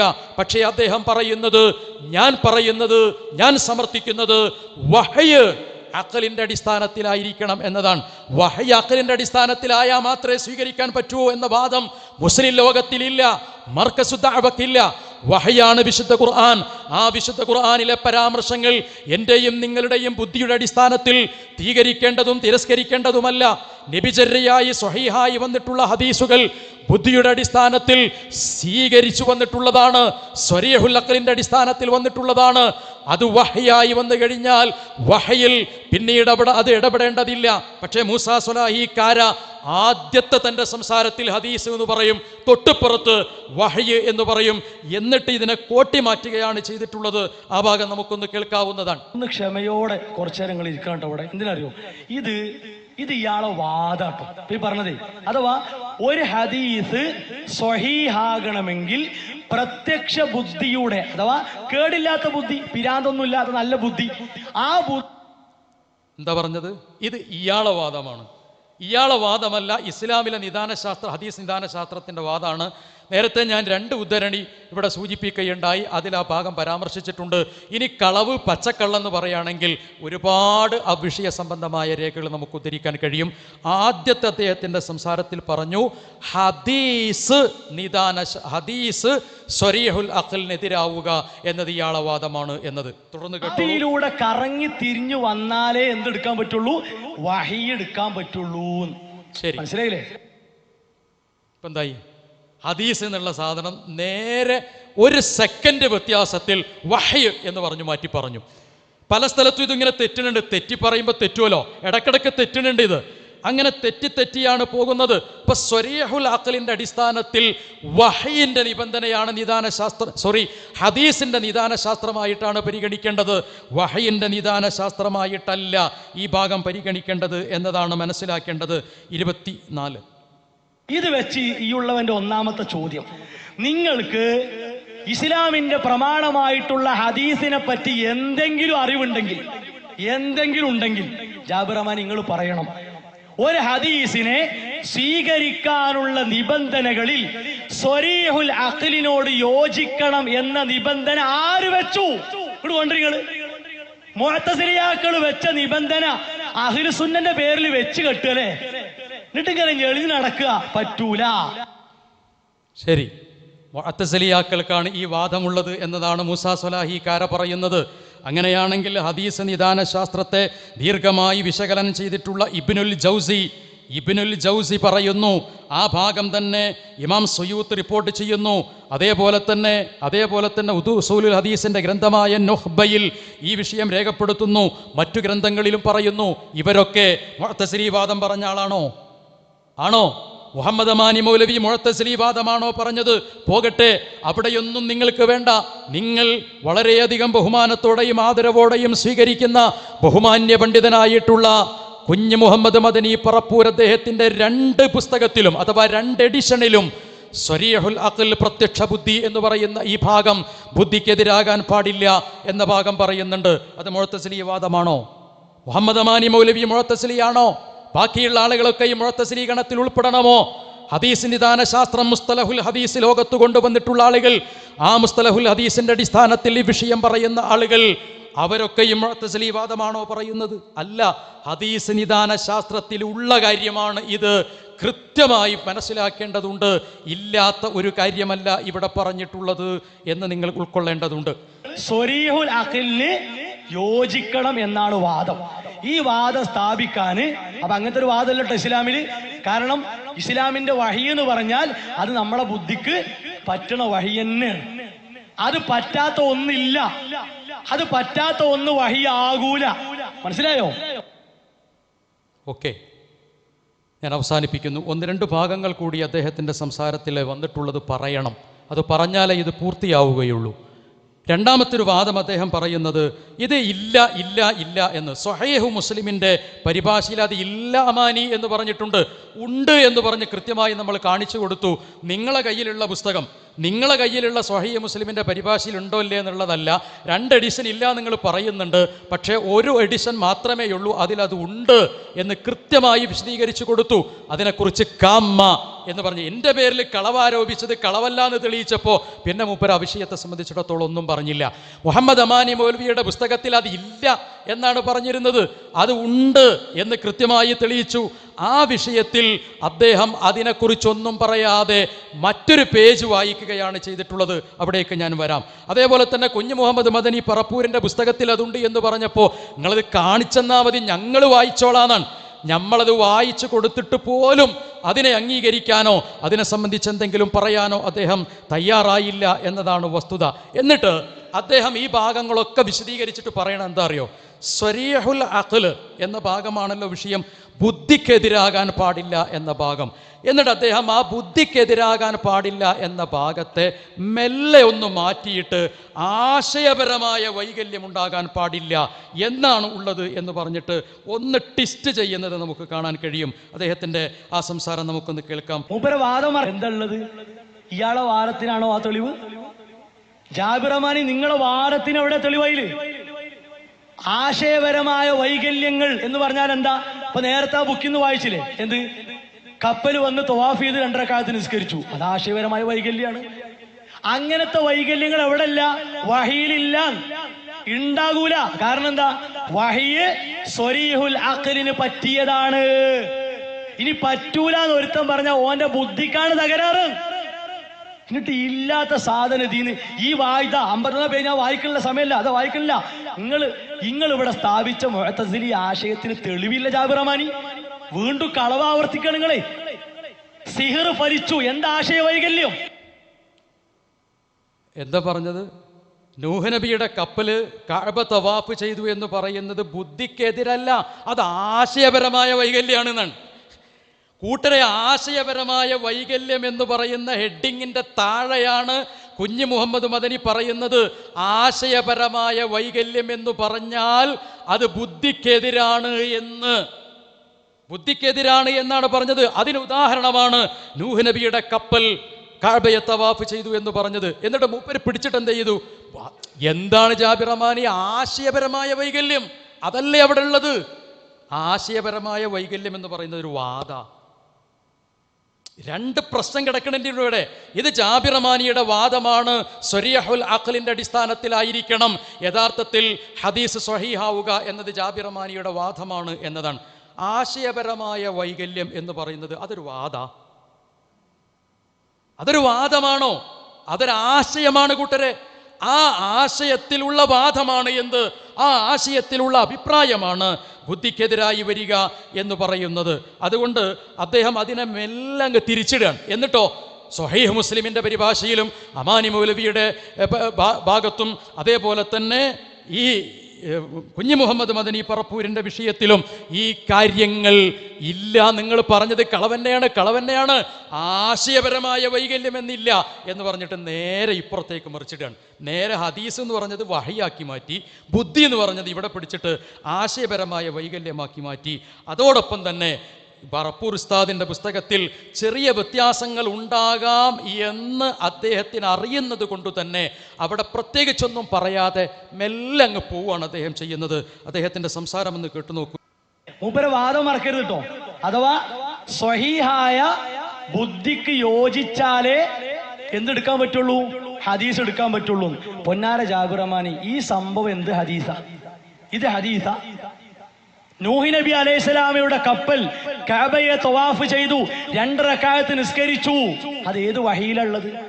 അത് ഉറപ്പല്ലേ കേട്ട ഇത് ഇസ്ലാം അല്ല എന്നുള്ളത്? അത് ആരാ സ്വീകരിക്കുക? ശരി, ഇനി ആ പുസ്തകത്തിന്റെ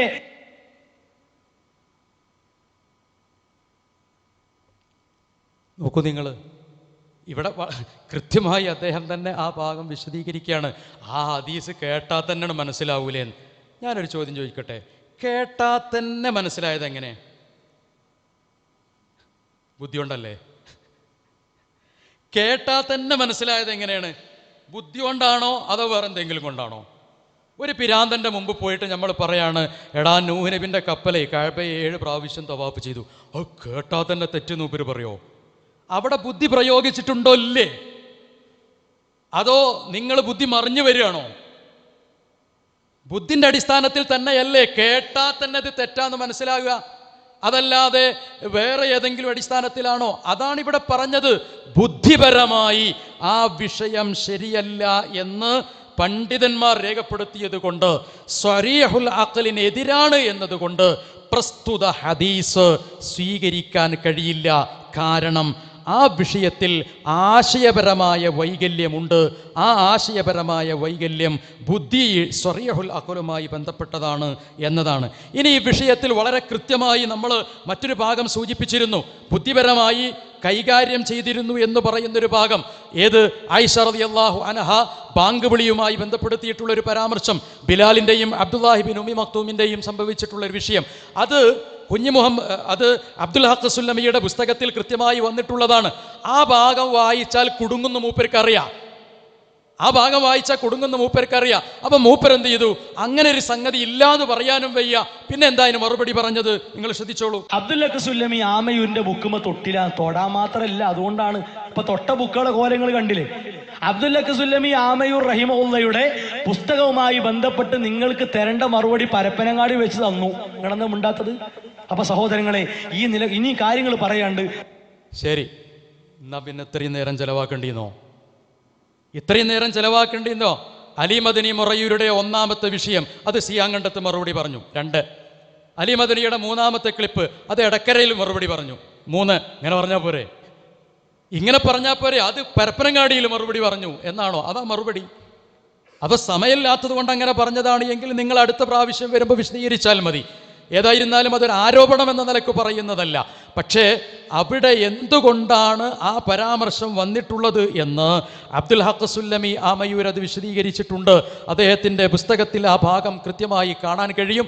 അതെന്താണ് അതിൻ്റെ വസ്തുത എന്ന കാര്യം അടുത്ത പ്രാവശ്യം നിങ്ങൾ വരുന്ന സമയത്ത് കൃത്യമായി ബോധ്യപ്പെടുത്തണം എന്നതാണ് പ്രത്യേകമായി സൂചിപ്പിക്കാനുള്ളത്. അപ്പം നമുക്ക് പറയാനുള്ളത്, ഈ വിഷയത്തിൻ്റെ സമാപനം എന്ന നിലയ്ക്ക് സൂചിപ്പിക്കാനുള്ളത്, നമ്മൾ ഇസ്ലാമിക വിശ്വാസങ്ങളെയോ വിശുദ്ധ ഖുർആനിൻ്റെയോ സ്വഹീഹായ ഹദീസിൻ്റെയോ പരാമർശങ്ങളെ എൻ്റെയും നിങ്ങളുടെയും ഒക്കെ ബുദ്ധിക്ക് ഉൾക്കൊള്ളാൻ കഴിയുമെങ്കിലേ സ്വീകരിക്കുകയുള്ളൂ എന്നൊരു വാദം മർക്കസു ദഅവക്കില്ല.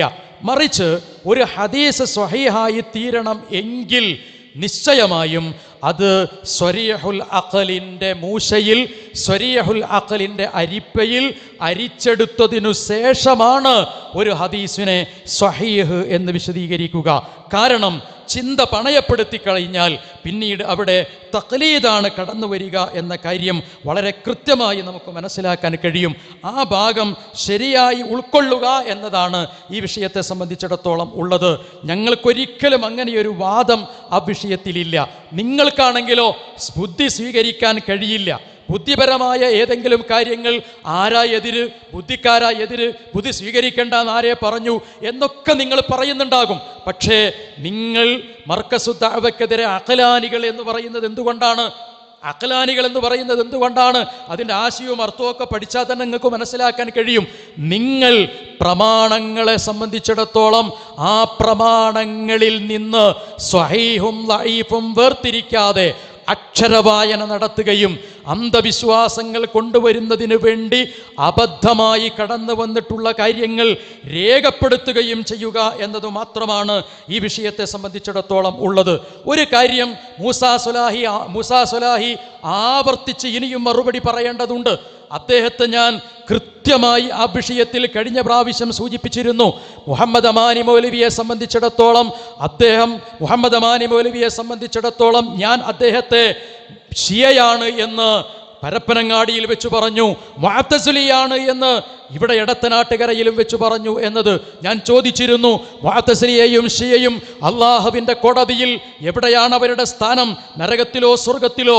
അവരുടെ സ്ഥാനം ഇസ്ലാമിക പ്രമാണ ദൃഷ്ട്യാ നരകത്തിലായിരിക്കും എന്നത് ഇത്രമേൽ ഇസ്ലാമിക ലോകത്ത് സംഭാവനകൾ അർപ്പിച്ചിട്ടുള്ള കേരളത്തിലെ മലയാളികളായിട്ടുള്ള ആളുകൾ മുഴുവൻ അംഗീകരിക്കുന്ന മുഹമ്മദ് അമാനി മൗലവിയെ, ആ മുഹമ്മദ് അമാനി മൗലവിയെ സംബന്ധിച്ച് തൽപരകക്ഷികളായ ആളുകൾ പോലും മുഅ്തസിലിയ ഷിയ എന്ന് പറയുകയില്ല.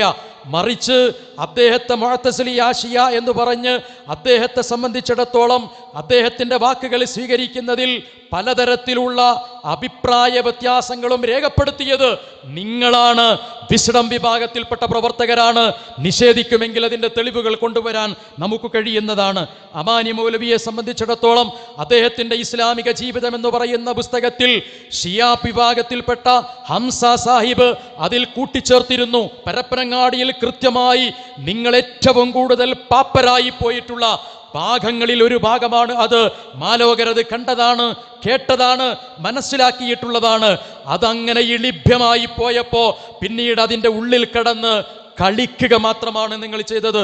അത്തരമൊരു കളിയാണ് മൂസാ സ്വലാഹി കാര ഇവിടെയും കളിച്ചിട്ടുള്ളത്. ആ കളി നിങ്ങൾക്കൊന്ന് കേൾക്കാം. ഹദീസുകളെ ബുദ്ധിയുടെ അടിസ്ഥാനത്തിൽ പരിശോധിക്കുക എന്ന ഏർപ്പാട് കുറെ പഴക്കമുള്ളതാണ്. 2000 പഴക്കല്ല. കേട്ടോളിയും, ചില മുഅ്തസിലികളാണ് ആദ്യമായി അത് പ്രഖ്യാപിച്ചിട്ടുള്ളത്. അത് പ്രഖ്യാപിച്ചത് അവർ തങ്ങളുടെ ബുദ്ധിക്ക് യോജിക്കാത്തതെല്ലാം തള്ളിക്കളയുകയും ചെയ്തിട്ടുണ്ട്. ആര്? മുഅ്തസിലിയാക്കള്. ആ ഏർപ്പാടല്ലേ നിങ്ങൾ ഇവിടെ പ്രസംഗിച്ചത്? അല്ലേ? എന്തെങ്കിലും വിചാരിച്ചു? നിങ്ങൾ ആരെ പറ്റിക്കണത്? അത് ശരി, നിങ്ങൾക്ക് അമാനി മൗലവിന്റെ ഈ പുസ്തകമെങ്കിലും ഒന്ന് മാന്യമര്യാദക്ക് വായിച്ചോട് ജാബിർ അമാനി. ഞങ്ങൾ എന്തിയാ പറഞ്ഞത്? നിങ്ങൾ കച്ചകെട്ടി കൊണ്ടുവന്ന മുഅ്തസിലി ആശയത്തിന് തെളിവില്ല. ഈ പുസ്തകത്തിൽ തെളിവില്ല. പച്ച നുണ വീണ്ടും ആവർത്തിച്ചിരിക്കുന്നു. പച്ച മലയാളം. ഈ പുസ്തകത്തിൽ തെളിവില്ല എന്നാണ് പറഞ്ഞത്. ആ പുസ്തകത്തിൽ തന്നെയാണ് ഇസ്ലാമിക ശരീഅത്തും അതേപോലെ തന്നെ ഇസ്ലാമിക ശരീഅത്തിൽ മക്കാനത്തുൽ ഇസ്ലാം, ഇസ്ലാമിക വ്യഭിചര്യം ഇസ്ലാമിക ശരീഅത്തിൽ അതിൻ്റെ സ്ഥാനവും എന്ന് പറയുന്ന പുസ്തകത്തിൽ നിന്ന് തന്നെയാണ് ആ ഭാഗം ബുദ്ധിപരമായ രീതിയിൽ തന്നെയായിരിക്കണം സ്വഹീഹായ ഒരു ഹദീസിൻ്റെ നിബന്ധന പറയുന്നിടത്ത് വന്നിട്ടുള്ളത് ഞാൻ വായിച്ചത്. എന്നിട്ട് അദ്ദേഹം മറ്റൊരു പേജിലേക്ക് പോയിട്ട് അതാണ് ഖണ്ഡനം എന്ന് പറഞ്ഞ് അവിടെ വായിക്കുകയാണ്. മുഅ്തസിലിയാക്കൾക്കെതിരായി ഉന്നയിച്ചിട്ടുള്ള ഒരു വാദമാണ് അവിടെയുള്ളത്. ആ മുഅ്തസിലിയാക്കൾക്കെതിരായി ഉന്നയിച്ചിട്ടുള്ള മുസ്തഫ സ്വബായിയുടെ കാലത്ത് ഉണ്ടായിരുന്ന ഓറിയന്റലിസ്റ്റുകളും മുഅ്തസിലിയാക്കൾക്കുമെതിരെ എഴുതിയിട്ടുള്ള പുസ്തകമായിരുന്നു അത്. അതിൻ്റെ പരിഭാഷയാണ് മുഹമ്മദ് അമാനി മൗലവി നിർവഹിച്ചത്. ആ കാലത്തുള്ള മുഅ്തസിലിയാക്കളുടെ വാദമാണ്. ആ മുഅ്തസിലിയാക്കളുടെ വാദം ഒരിക്കലും മർക്കസു ദഅവക്കില്ല. മർക്കസു ദഅവയുടെ വാദം വഹയിനെ അവനവന്റെ ബുദ്ധി കൊണ്ട് സ്വീകരിക്കണം എന്നതല്ല, മറിച്ച് ഹദീസുകളുടെ നിദാന ശാസ്ത്രത്തിൽ ബുദ്ധിപരത എന്ന് പറയുന്ന ഒന്നുണ്ട്, സ്വരീഹുൽ അഖൽ ഉണ്ട് എന്നതാണ്. എന്നിട്ട് ആ ഭാഗം പറയുന്നിടത്താണ് നേരത്തെ മുഹമ്മദ് അമാനി മൗലവിയെ സംബന്ധിച്ചുള്ള പരാമർശങ്ങളിൽ മുഅ്തസിലിയ ശിയ എന്ന് പറയുന്ന കാര്യം അദ്ദേഹം രേഖപ്പെടുത്തിയിട്ടുള്ളത്. നിങ്ങൾ കേട്ടോളൂ. ജാബിർ അമാനിക്ക് അമാനി മൗലവിയെ മുഅ്തസിലിയാക്കാനുള്ള പൂതിയുണ്ട്. അപ്പൊ മൂപ്പര് പറയാ, കണ്ടോ ഞാൻ പറഞ്ഞു പരപ്പനങ്ങാടിയിൽ ഇസ്ലാമിക ജീവിതം എടുത്തിട്ട് മൂപ്പര് എന്ത് ചെയ്തു, ഇതില് പിന്നെ മുഅ്തസിലി ആശയം ഷീ ആശയം കടത്തി കൂടിയിട്ടുണ്ടെന്ന് അള്ളാഹ് ഒന്ന് കാണിച്ചു തരണേ എന്ന് ഞാൻ പ്രാർത്ഥിക്കുന്നു. എന്നിട്ട് എന്താണ് ഇതിന്റെ അവസാന ഭാഗത്ത് ഒരു ദുർബലമായ വാക്ക് അമാനി മൗലവി എവിടുന്നാണ് അത് കിട്ടിയെന്ന് വരെ ഇവിടെ പറയുന്നുണ്ട്. എവിടുന്നാ കിട്ടിയെന്ന് വരെ പറയുന്നുണ്ട്. എന്നിട്ട് ഇന്റെ പേരിൽ കണ്ടോ ഞാൻ ജാബിർ അമാനിയെ പറ്റി ആരോപണമല്ല, നിങ്ങൾ ആഗ്രഹിച്ച കാര്യമാണത്. മനസ്സിലായില്ലേ? അപ്പോ ഇസ്ലാമിക ജീവിതം അമാനി മൗലവിയുടേതാണ്. അമാനി മൗലവി അതിൽ പറഞ്ഞ കാര്യങ്ങളൊക്കെ എന്തായിട്ടുണ്ട്, പിന്നെ ഇവിടെ ഈ പുസ്തകത്തിൽ ആ തഫ്സീറിലും പറഞ്ഞിട്ടുണ്ട്. പറഞ്ഞ പേരിനില്ല മൂപ്പര്, പറഞ്ഞ പേരിനില്ല. എന്താ കാരണം? മൂപ്പർക്ക് അറിയാം പറയുന്നത് കളവാണ് എന്നതും വസ്തുതാവിരുദ്ധമാണ് എന്നുള്ളത് മൂപ്പർക്ക് മനസ്സിലായിട്ടുണ്ട്. എന്താ പറഞ്ഞത്? മുഹമ്മദ് അമാനി മൗലവി മൗലൂ ആയ ഒരു ഹദീസ് ഉദ്ധരിച്ചിട്ടുണ്ട്, അത് എവിടുന്നാന്നും കൂടിയും പറഞ്ഞിട്ടുണ്ട്. അങ്ങനെ മൗലൂവായ ഒരു ഹദീസ് എവിടുന്നാന്ന് പറഞ്ഞാൽ ഉദ്ധരിക്കാന്നാ? അങ്ങനെ ഒരു വാദമുണ്ടോ നിങ്ങൾക്ക്? അങ്ങനെ ഒരു വാദമുണ്ടോ? പഠിച്ചു വരുന്ന പണ്ഡിതനായിട്ടുള്ള മൂസാ സ്വലാഹി, നിങ്ങൾക്ക് അങ്ങനെ ഒരു വാദമുണ്ടോ? എവിടുന്നാണെന്ന് പറഞ്ഞാൽ അങ്ങനെയല്ലല്ലോ. എവിടുന്നാണെന്ന് പറഞ്ഞാലും പറഞ്ഞില്ലെങ്കിലും ശരി, മൗലൂ ആയ ഒരു ഹദീസ് ഉദ്ധരിക്കാൻ പാടില്ല, തെളിവായി സമർത്ഥിക്കാൻ പാടില്ല, ആശയപരമായി പറയാൻ പാടില്ല, പ്രേരിപ്പിക്കാൻ വേണ്ടി പറയാൻ പാടില്ല. ആ പറയാൻ പാടില്ല എന്ന വിഷയം നിങ്ങൾക്കും പരിചയമില്ലേ? ഇസ്ലാമിൽ മൗലൂ ആയ ഹദീസിന്റെ അടിസ്ഥാനത്തിൽ ഒരു കാര്യം തീർപ്പ് കൽപ്പിക്കാൻ പാടില്ല എന്നത് നിങ്ങൾക്കറിയില്ലേ? നിങ്ങൾ പഠിച്ചു വരുന്ന പണ്ഡിതനാണ് എന്നാണല്ലോ ഉദ്ഘാടകൻ പറഞ്ഞത്. പഠിച്ചു വരുന്ന പണ്ഡിതനായ നിങ്ങൾക്ക് ആ വിഷയം അറിയുമെങ്കിൽ ധാരാളക്കണക്കിന് ഗ്രന്ഥങ്ങളും പരിഭാഷയും എഴുതിയിട്ടുള്ള മുഹമ്മദ് അമാനി മൗലവിക്ക് മൗലൂ ആയ ഒരു ഹദീസ് തന്റെ പുസ്തകത്തിൽ എഴുതാൻ പാടില്ല എന്ന വിവരമില്ലാതെ പോയോ? പറയണം നിങ്ങൾ. 10-30 ചില്ലാനത്തോളം വരുന്ന തഫ്സീറുകൾ മുന്നിൽ വെച്ചുകൊണ്ട് 30 വർഷക്കാലം എടുത്തിട്ട് ലോകത്തിലെ മലയാളികൾ അംഗീകരിക്കുന്ന ഒരു തഫ്സീർ എഴുതിയിട്ടുള്ള ബഹുമാന്യ പണ്ഡിതനായിട്ടുള്ള ഭുവനപ്രസിദ്ധനായിട്ടുള്ള മുഹമ്മദ് അമാനി മൗലവിക്ക് തൻ്റെ പുസ്തകത്തിൽ മുസ്ലിങ്ങൾ വായിക്കുന്ന ലോകാവസാനം വരെയുള്ള ആളുകൾക്ക് വായിക്കാൻ വേണ്ടി ഇസ്ലാമിക ജീവിതത്തിൻ്റെ ഒരു ചര്യയായി പരിചയപ്പെടുത്തേണ്ട മൗലൂ ആയൊരു ഹദീസ് കൊടുക്കണം എന്നതാണോ വല്ലിപ്പയുടെ ധാരണ? അങ്ങനെയാണോ? നിങ്ങൾ എഴുതുന്ന പുസ്തകത്തിൽ പോലും മൗദൂആയ ഒരു ഹദീസ് കൊടുക്കാൻ നിങ്ങൾ തയ്യാറാകുമോ? വിസ്ഡം വിഭാഗം പ്രസിദ്ധീകരിച്ചിട്ടുള്ള ഏതെങ്കിലും ഒരു പുസ്തകത്തിൽ ഇസ്ലാമിക ജീവിതം എന്ന നിലയ്ക്ക് മുസ്ലിങ്ങൾ വായിക്കാൻ വേണ്ടിയിട്ട് മൗദൂആയ ഒരു ഹദീസ് കൊടുക്കുമോ? അത് കൊടുത്താൽ അത് എവിടുന്ന് കിട്ടി എന്ന് പറഞ്ഞാൽ കൊടുക്കാൻ പറ്റുമോ? നിങ്ങൾ ആരെയാണ് ഈ കളിയാക്കുന്നത്? നിങ്ങൾ എന്തിന്റെ അടിസ്ഥാനത്തിലാണ് ഈ പ്രബോധന പ്രവർത്തനവുമായി മുന്നോട്ട് പോകുന്നത്? എന്നിട്ട് പറയാണ് ഇസ്ലാമിക ജീവിതം മുഹമ്മദ് അമാനി മൗലവിയുടേത് തന്നെയാണെന്ന്. ആരാ പറഞ്ഞതല്ലാന്ന്? ഞങ്ങളേറ്റ് പറഞ്ഞോ? മർക്കസ് ദഅവക്കാര് പറഞ്ഞോ? കുടുംബബന്ധത്തിൽപ്പെട്ട ആളുകൾ പറഞ്ഞോ? പറഞ്ഞിട്ടില്ലല്ലോ. നിങ്ങൾ കോട്ടിമാട്ടുക മാത്രമാണ് ചെയ്യുന്നത്, കോട്ടിമാട്ടുകയാണ് ചെയ്യുന്നത്. അങ്ങനെ ആർക്കും വാദമില്ല. വാദമെന്ത്?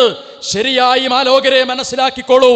മുഹമ്മദ് അമാനി മൗലവിയുടെ മരണത്തിനു ശേഷം അൽ-ഹുദ പ്രസിദ്ധീകരിച്ചിട്ടുള്ള പുസ്തകത്തിൽ, ആ പുസ്തകം പരിശോധിച്ചിട്ടുള്ള ഷിയാ വിഭാഗത്തിലെ കേരളത്തിലെ ബഹുമാന്യനായ ഒരു വ്യക്തി ഹംസ സാഹിബ്, അദ്ദേഹമാണത് പരിശോധിച്ചത്.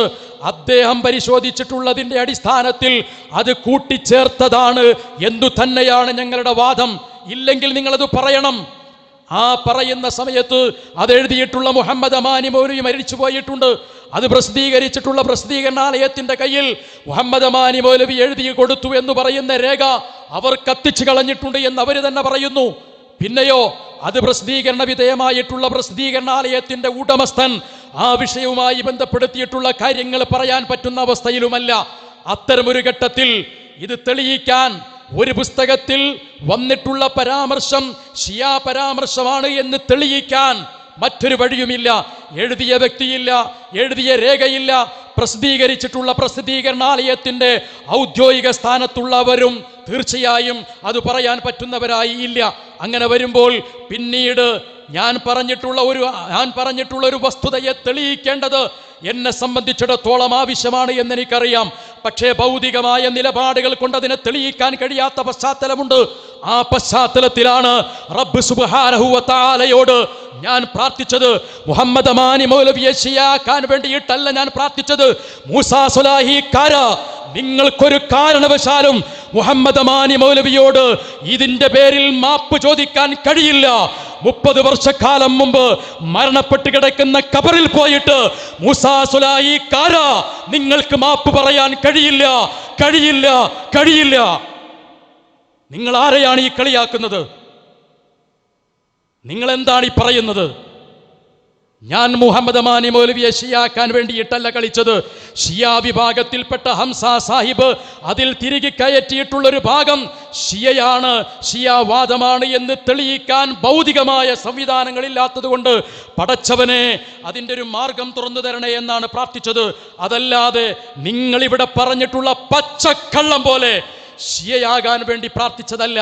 ഇവിടെ വന്നിട്ട് മുഹമ്മദ് അമാനി മൗലവിയെ മുഅ്തസിലിയാക്കാൻ വേണ്ടി ശ്രമിച്ചിട്ടില്ല. ഇത് തിരിച്ചറിഞ്ഞ് വസ്തുതകളായി തിരിച്ചറിയേണ്ടതുണ്ട്. പരപ്പനങ്ങാടിയിൽ വെച്ച് ഈ ഭാഗം ഞാൻ വായിച്ചു. അതിന് മറുപടിയായി ഫൈസൽ മുസ്ലിയാർ പറഞ്ഞു അതേതോ ഷിയാക്കളുടെ ഒരു ഗ്രന്ഥത്തിലുള്ളതാണ് എന്നത്. അപ്പോൾ അദ്ദേഹത്തിന് മനസ്സിലായില്ല ഇത് ഇസ്ലാമിക ജീവിതത്തിൽ നിന്നായിരുന്നു എന്നത്. പിന്നീട് അത് വസ്തുതകൾ ബോധ്യപ്പെട്ടു. പിന്നെ കടന്നുമറിയണം. ആ കടന്നുമറിയുന്നതിൻ്റെ ഭാഗമായിട്ട് മാത്രമാണ് ഇത്തരമൊരു സംവിധാനം വന്നിട്ടുള്ളത്. ഇനി മേലാൽ നിങ്ങളങ്ങനെ പറയുന്നതിൽ നമുക്ക് യാതൊരു തർക്കവുമില്ല. നിങ്ങളുടെ വാദം സ്ഥാപിക്കാൻ വേണ്ടി ദുർബല ഹദീസുകൾ നിങ്ങൾ എടുക്കുന്നുവെങ്കിൽ തീർച്ചയാണ് ജീവിച്ചിരിക്കുന്ന ആളുകൾ പറയുന്ന അവരുടെ വാക്കുകൾ കോട്ടിമാറ്റാൻ നിങ്ങൾക്കൊരു മടിയും ഉണ്ടാവുകയില്ല. നിങ്ങളുടെ ആദർശം ദുർബലമായ ദഈഫായ ഹദീസിന്റെ അടിസ്ഥാനത്തിൽ സ്ഥാപിക്കാൻ വേണ്ടിയിട്ട് നിങ്ങൾ ശ്രമിക്കുകയും ആ സ്ഥാപനത്തിന് വേണ്ടി നിങ്ങൾ പരിശ്രമിക്കുകയും ചെയ്യുമ്പോൾ ജീവിച്ചിരിക്കുന്ന ആളുകളുടെ വാക്കുകൾ നിങ്ങൾ പലതരത്തിലും കോട്ടിമാട്ടുമെന്ന വിഷയത്തിൽ ഒരു തർക്കവുമില്ല. ഞാൻ അവസാനിപ്പിക്കുകയാണ്. ഒറ്റ ഭാഗം കൂടി സൂചിപ്പിക്കട്ടെ.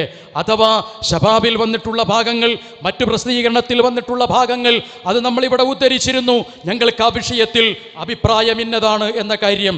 സിറാത്ത് പാലത്തെ സംബന്ധിച്ചിടത്തോളം, കണ്ണേറിനെ സംബന്ധിച്ചിടത്തോളം, അജുവാഖാരക്കയെ സംബന്ധിച്ചിടത്തോളം നിങ്ങൾ ഉദ്ധരിക്കുന്ന ഓരോരോ വിഷയങ്ങളിലും ഹദീസ് നിഷേധമായി നിങ്ങൾ പറയുന്ന കാര്യങ്ങളിൽ ഞങ്ങളുടെ അഭിപ്രായം എന്താണ്, ഞങ്ങൾ ആ ഹദീസിനെ നിഷേധിച്ചിട്ടുണ്ടോ ഇല്ലയോ എന്ന കാര്യം കൃത്യമായി ഞങ്ങളിവിടെ പറഞ്ഞിരുന്നു. അപ്പം നിങ്ങൾ പറഞ്ഞതെന്താണ്? ആ ഭാഗം കൂടി കേട്ടിട്ട് നമുക്ക് അവസാനിപ്പിക്കാം. ഏറ്റവും അവസാനത്തെ ഭാഗം ഷബാബിൽ ഇവർ നിഷേധിച്ച കാര്യങ്ങളൊക്കെ ഇങ്ങനെ എടുത്ത് അത് ഞങ്ങളെ ഹദീസ് സമാഹാരത്തിലുണ്ട് എന്നാ പറയണത്. ഉണ്ടായാ പോരാ. ഈ ഷബാബിലെ തെറ്റുകൾ ആര് തിരുത്തും? ഷബാബിലെ നിഷേധങ്ങൾ ആര് തിരുത്തും? ഷബാബിലുള്ളതിനെയും നിങ്ങൾ ഇങ്ങനെ കാണുന്ന സൗകര്യമല്ല കാണാൻ. ഒരു ഭാഗത്ത് നിഷേധം എഴുതുക, ഒരു ഭാഗത്ത് നിങ്ങൾ നല്ല കുട്ടികളാകുക. അത് പറ്റൂല. നിങ്ങൾ തിരുത്തി ഷബാബിലെ നിഷേധങ്ങൾ മുഴുവൻ നിങ്ങൾ തിരുത്തണം. അതുപോലെ തന്നെ നിങ്ങളുടെ CM ആലുവ എഴുതി കൊടുത്ത സർവമത സത്യവാരത്തിനുള്ള ആശംസ, അത് ഞങ്ങൾക്കില്ല എന്ന് പറഞ്ഞിട്ട് കാര്യമില്ല. നിങ്ങൾ തിരുത്തിക്കണം. അപ്പോഴേ നിർത്തുള്ളൂ. ശരി, നിങ്ങൾ പറഞ്ഞ അഭിപ്രായം 100% ഞങ്ങൾ അംഗീകരിക്കുന്നു. തിരുത്തണം. അങ്ങനെ തെറ്റു പറഞ്ഞിട്ടുണ്ടെങ്കിൽ തിരുത്തണം. ശരി, 30 ചോദ്യം പരപ്പനങ്ങാടിയിൽ ചോദിച്ചിരുന്നു. 31 ചോദ്യം പരപ്പനങ്ങാടിയിൽ ചോദിച്ചിരുന്നു. ആ ചോദിച്ച സമയത്ത് നിങ്ങളെന്താ പറഞ്ഞത്? ഖുർആനിലില്ല, ഹദീസിലില്ല. 13 തെളിവ് പറയുന്നിടത്ത് പറഞ്ഞു ഖുർആനിലില്ല, ഹദീസിലില്ല. നിങ്ങൾ തിരുത്തിയോ? തിരുത്തി മാതൃക കാണിക്കും. ജിന്ന് കൂടുന്നത്, പിശാച് കൂടുന്നത്, പെണ്ണുങ്ങളെ പിന്നാലെ പോകുന്നത്, പ്രേമിക്കുന്നത്, ഗർഭമലസുന്നത്, ഇങ്ങനെയുള്ള ഒരുപാട് അന്ധവിശ്വാസങ്ങളുടെ പെരുമ്പറയടിച്ചു പറഞ്ഞിട്ടുള്ള പ്രസംഗത്തിൻ്റെ ഭാഗമായും എഴുത്തിൻ്റെ ഭാഗമായും വന്നിട്ടുള്ള എത്ര കാര്യങ്ങൾ നമ്മൾ ചോദിച്ചു. അത് അവിടെ ഉണ്ട്, അത് ഇവിടെ ഉണ്ട്, അതില്ല, ഇതില്ല, അത് ഖുർആനിലില്ല, അത് ഹദീസില്ല എന്ന് പറഞ്ഞിട്ട് ഒറ്റ തട്ടി മറുപടി പറഞ്ഞു പോയതല്ലേ ഫൈസൽ മുസ്ലിയാർ? ശരി, അതിപ്പോഴും യൂട്യൂബിലുണ്ടല്ലോ, നിങ്ങൾ തിരുത്തിയും. അതിപ്പോഴും പ്രസംഗമായി നടക്കുന്നുണ്ടല്ലോ, തിരുത്തിയും. നിങ്ങൾക്കങ്ങനെ ഒരു വാദമില്ലെങ്കിൽ നിങ്ങളുടെ കൂടെ ഉണ്ടായിരുന്ന, നിങ്ങളുടെ കൂടെ ഇപ്പോഴുമുള്ള ആളുകളുടെ പ്രസംഗത്തിൽ വന്നിട്ടുള്ള ഖുർആനിനും പ്രവാചകചര്യക്കുമെതിരായ ഇസ്ലാമിക വിശ്വാസ പ്രമാണങ്ങൾക്കെതിരായ അന്ധവിശ്വാസങ്ങളുടെയും നവയാഥാസ്ഥികതയുടെയും വാദങ്ങളെ നിങ്ങൾ തിരുത്തിയതായിട്ട് എന്ന് പറയുന്നുവോ ആ പറയുന്ന സന്ദർഭത്തിൽ നമുക്ക് നിങ്ങൾ പറഞ്ഞത് ആലോചിക്കാവുന്നതാണ്. അഥവാ നിങ്ങൾ പറഞ്ഞല്ലോ ഞങ്ങൾക്കതിനൊഴിവില്ല എന്ന് പറഞ്ഞല്ലോ, നിങ്ങൾ തിരുത്തിയാൽ തീർച്ചയാണ്, നിങ്ങൾ തിരുത്തിയാൽ ആ തിരുത്തി മാതൃക കാണിക്ക്. അപ്പോഴാണ് കാര്യങ്ങൾ കൃത്യമായി മനസ്സിലാക്കാൻ കഴിയുന്നത്. ബഹുമാന്യരായ സഹോദരങ്ങളെ, നമ്മളിവിടെ ഇത്രയും കാര്യങ്ങൾ വിശദീകരിച്ചിട്ടുള്ളത് അദ്ദേഹത്തിൻ്റെ സംസാരത്തിൻ്റെ ചില ഭാഗങ്ങളുമായി ബന്ധപ്പെടുത്തിയിട്ടുള്ള വിശകലനങ്ങൾ മാത്രമാണ്. നമുക്കൊരു കാര്യമാണ് ഈ വിഷയത്തിൽ സൂചിപ്പിക്കാനുള്ളത്. ബഹുമാന്യ പണ്ഡിതനായിട്ടുള്ള അബ്ദുൽ മാലിക് സലഫി, ഫൈസൽ മുസ്ലിയാർ തുടങ്ങിയിട്ടുള്ള ആളുകൾ, അതിൽപ്പെട്ട ഒരു വ്യക്തി, ഒരു പണ്ഡിതൻ ഇവിടെ വന്ന് സംസാരിച്ചിരുന്നു. അദ്ദേഹത്തെ പിന്നീട് കണ്ടില്ല. അതേപോലെ തന്നെ TK അഷ്റഫ് സാഹിബ്, അദ്ദേഹത്തിൻ്റെ നാട്ടിലുള്ളൊരു പ്രഭാഷണം എന്ന നിലയ്ക്ക് തീർച്ചയായും ഈ പ്രഭാഷണത്തിൻ്റെ ഉത്തരവാദിത്വം അദ്ദേഹത്തിനും കൂടിയുള്ളതാണ് എന്നാണ് ഞങ്ങൾ മനസ്സിലാക്കുന്നത്. അദ്ദേഹം ക്ഷണിച്ചു കൊണ്ടുവന്നിട്ടുള്ള വ്യക്തിയാണല്ലോ ഈ വ്യക്തിത്വമായി പഠിച്ചു വരുന്നൊരു പണ്ഡിതൻ എന്ന നിലയ്ക്ക് ഇവിടെ പരിചയപ്പെടുത്തിയിട്ടുള്ളത്. ഏതായിരുന്നാലും ശരി, നിങ്ങൾ എടത്തനാട്ടുകരയിൽ ഈ കാര്യങ്ങൾ വ്യക്തമായി ജനങ്ങളോട് ഒന്നുകൂടി വിശദീകരിച്ചു പറയുക. പ്രമാണങ്ങൾ ഖുർആനും പ്രവാചകന്റെ തിരുചര്യയുമാകണം. അഭിപ്രായ വ്യത്യാസമുള്ള വിഷയം വന്നു കഴിഞ്ഞാൽ അബൂബക്കർ സലഫി പറഞ്ഞതുപോലെ ഖുർആനിലേക്കും പ്രവാചകന്റെ തിരുചര്യയിലേക്കുമാണ് മടങ്ങേണ്ടത്. പണ്ഡിത വചനങ്ങൾ നിങ്ങൾ ഉദ്ധരിക്കുന്നുണ്ട് എങ്കിൽ നിശ്ചയം അത് ഖുർആനിനോടും പ്രവാചകന്റെ തിരുചര്യയോടും യോജിക്കുന്നതായിരിക്കണം എന്നുകൂടി അദ്ദേഹം രേഖപ്പെടുത്തിയത് മുഖവിലക്കെടുത്തുകൊണ്ടായിരിക്കണം സംസാരിക്കേണ്ടത്. പ്രബോധന പ്രവർത്തന രംഗത്ത് വിവിധ തരത്തിലുള്ള ആക്ഷേപങ്ങളും ആരോപണങ്ങളും ഉണ്ടാകുമ്പോൾ ആ ആക്ഷേപങ്ങളും ആരോപണങ്ങളും യഥാർത്ഥങ്ങളും ശരിയായി മനസ്സിലാക്കുകയും അതിൽ വസ്തുത എവിടെയാണ് എന്ന് വ്യവച്ഛേദിച്ച് ഉൾക്കൊള്ളുകയും ചെയ്യേണ്ടതുണ്ട്. അതിന് വിശുദ്ധ ഖുർആൻ പറയുന്നത് അല്ലദീന യസ്തമിഊനൽ ഖൗല വയത്തബിഊന അഹ്സന എന്നതാണ്. വാക്കുകൾ ശ്രദ്ധിച്ചു കേൾക്കുക, അതിലേറ്റവും നല്ലതിനെ പിൻപറ്റുക. അവരാണ് ബുദ്ധിമാന്മാരായ ആളുകൾ, അവരാണ് സന്മാർഗം പ്രാപിച്ചിട്ടുള്ള ആളുകൾ എന്നത്. അതെ, വിവിധ വിഷയങ്ങളെ സംബന്ധിച്ചുള്ള അങ്ങോട്ടും ഇങ്ങോട്ടുമുള്ള വിശകലനമാണ് എന്നതുകൊണ്ട് വാക്കുകൾ ശരിയായി ശ്രദ്ധിച്ചു കേട്ട് എവിടെയാണ് വസ്തുതയുള്ളത്, എവിടെയാണ് ശരിയുള്ളത് എന്ന കാര്യം കൃത്യമായി ഉൾക്കൊള്ളുകയും മനസ്സിലാക്കുകയും ചെയ്യുക. കേരളത്തിലെ മുസ്ലിങ്ങളെ അന്ധവിശ്വാസങ്ങളിൽ നിന്ന് തിരിച്ചു കൊണ്ടുവന്ന പ്രസ്ഥാനമാണ് ഇസ്ലാഹി പ്രസ്ഥാനം എന്ന് പറയുന്നത്. കല്ലുകരട് കാഞ്ഞിരക്കുറ്റി മുതൽ മുള്ളുമുരട് മൂർഖൻ പാമ്പിനെ വരെ ആരാധിക്കുകയും പ്രാർത്ഥിക്കുകയും സഹായതട്ടം നടത്തുകയും ഔലിയാക്കന്മാരുടെ പിന്നാലെ പോയിട്ട് അതിൻ്റെ പിന്നിൽ പോയി പലതരത്തിലുള്ള ശിർക്കൻ വിശ്വാസ ആചാരങ്ങൾ കൊണ്ടുപോവുകയും ചെയ്യുന്ന ഘട്ടത്തിൽ അവിടെ അവരിൽ നിന്ന് ഏകമായ തൗഹീദിലേക്ക്, സത്യസന്ധമായ തൗഹീദിലേക്ക് മുസ്ലിം കേരളത്തെ നയിച്ച പ്രസ്ഥാനമാണ് ഇസ്ലാഹി പ്രസ്ഥാനം എന്ന് പറയുന്നത്.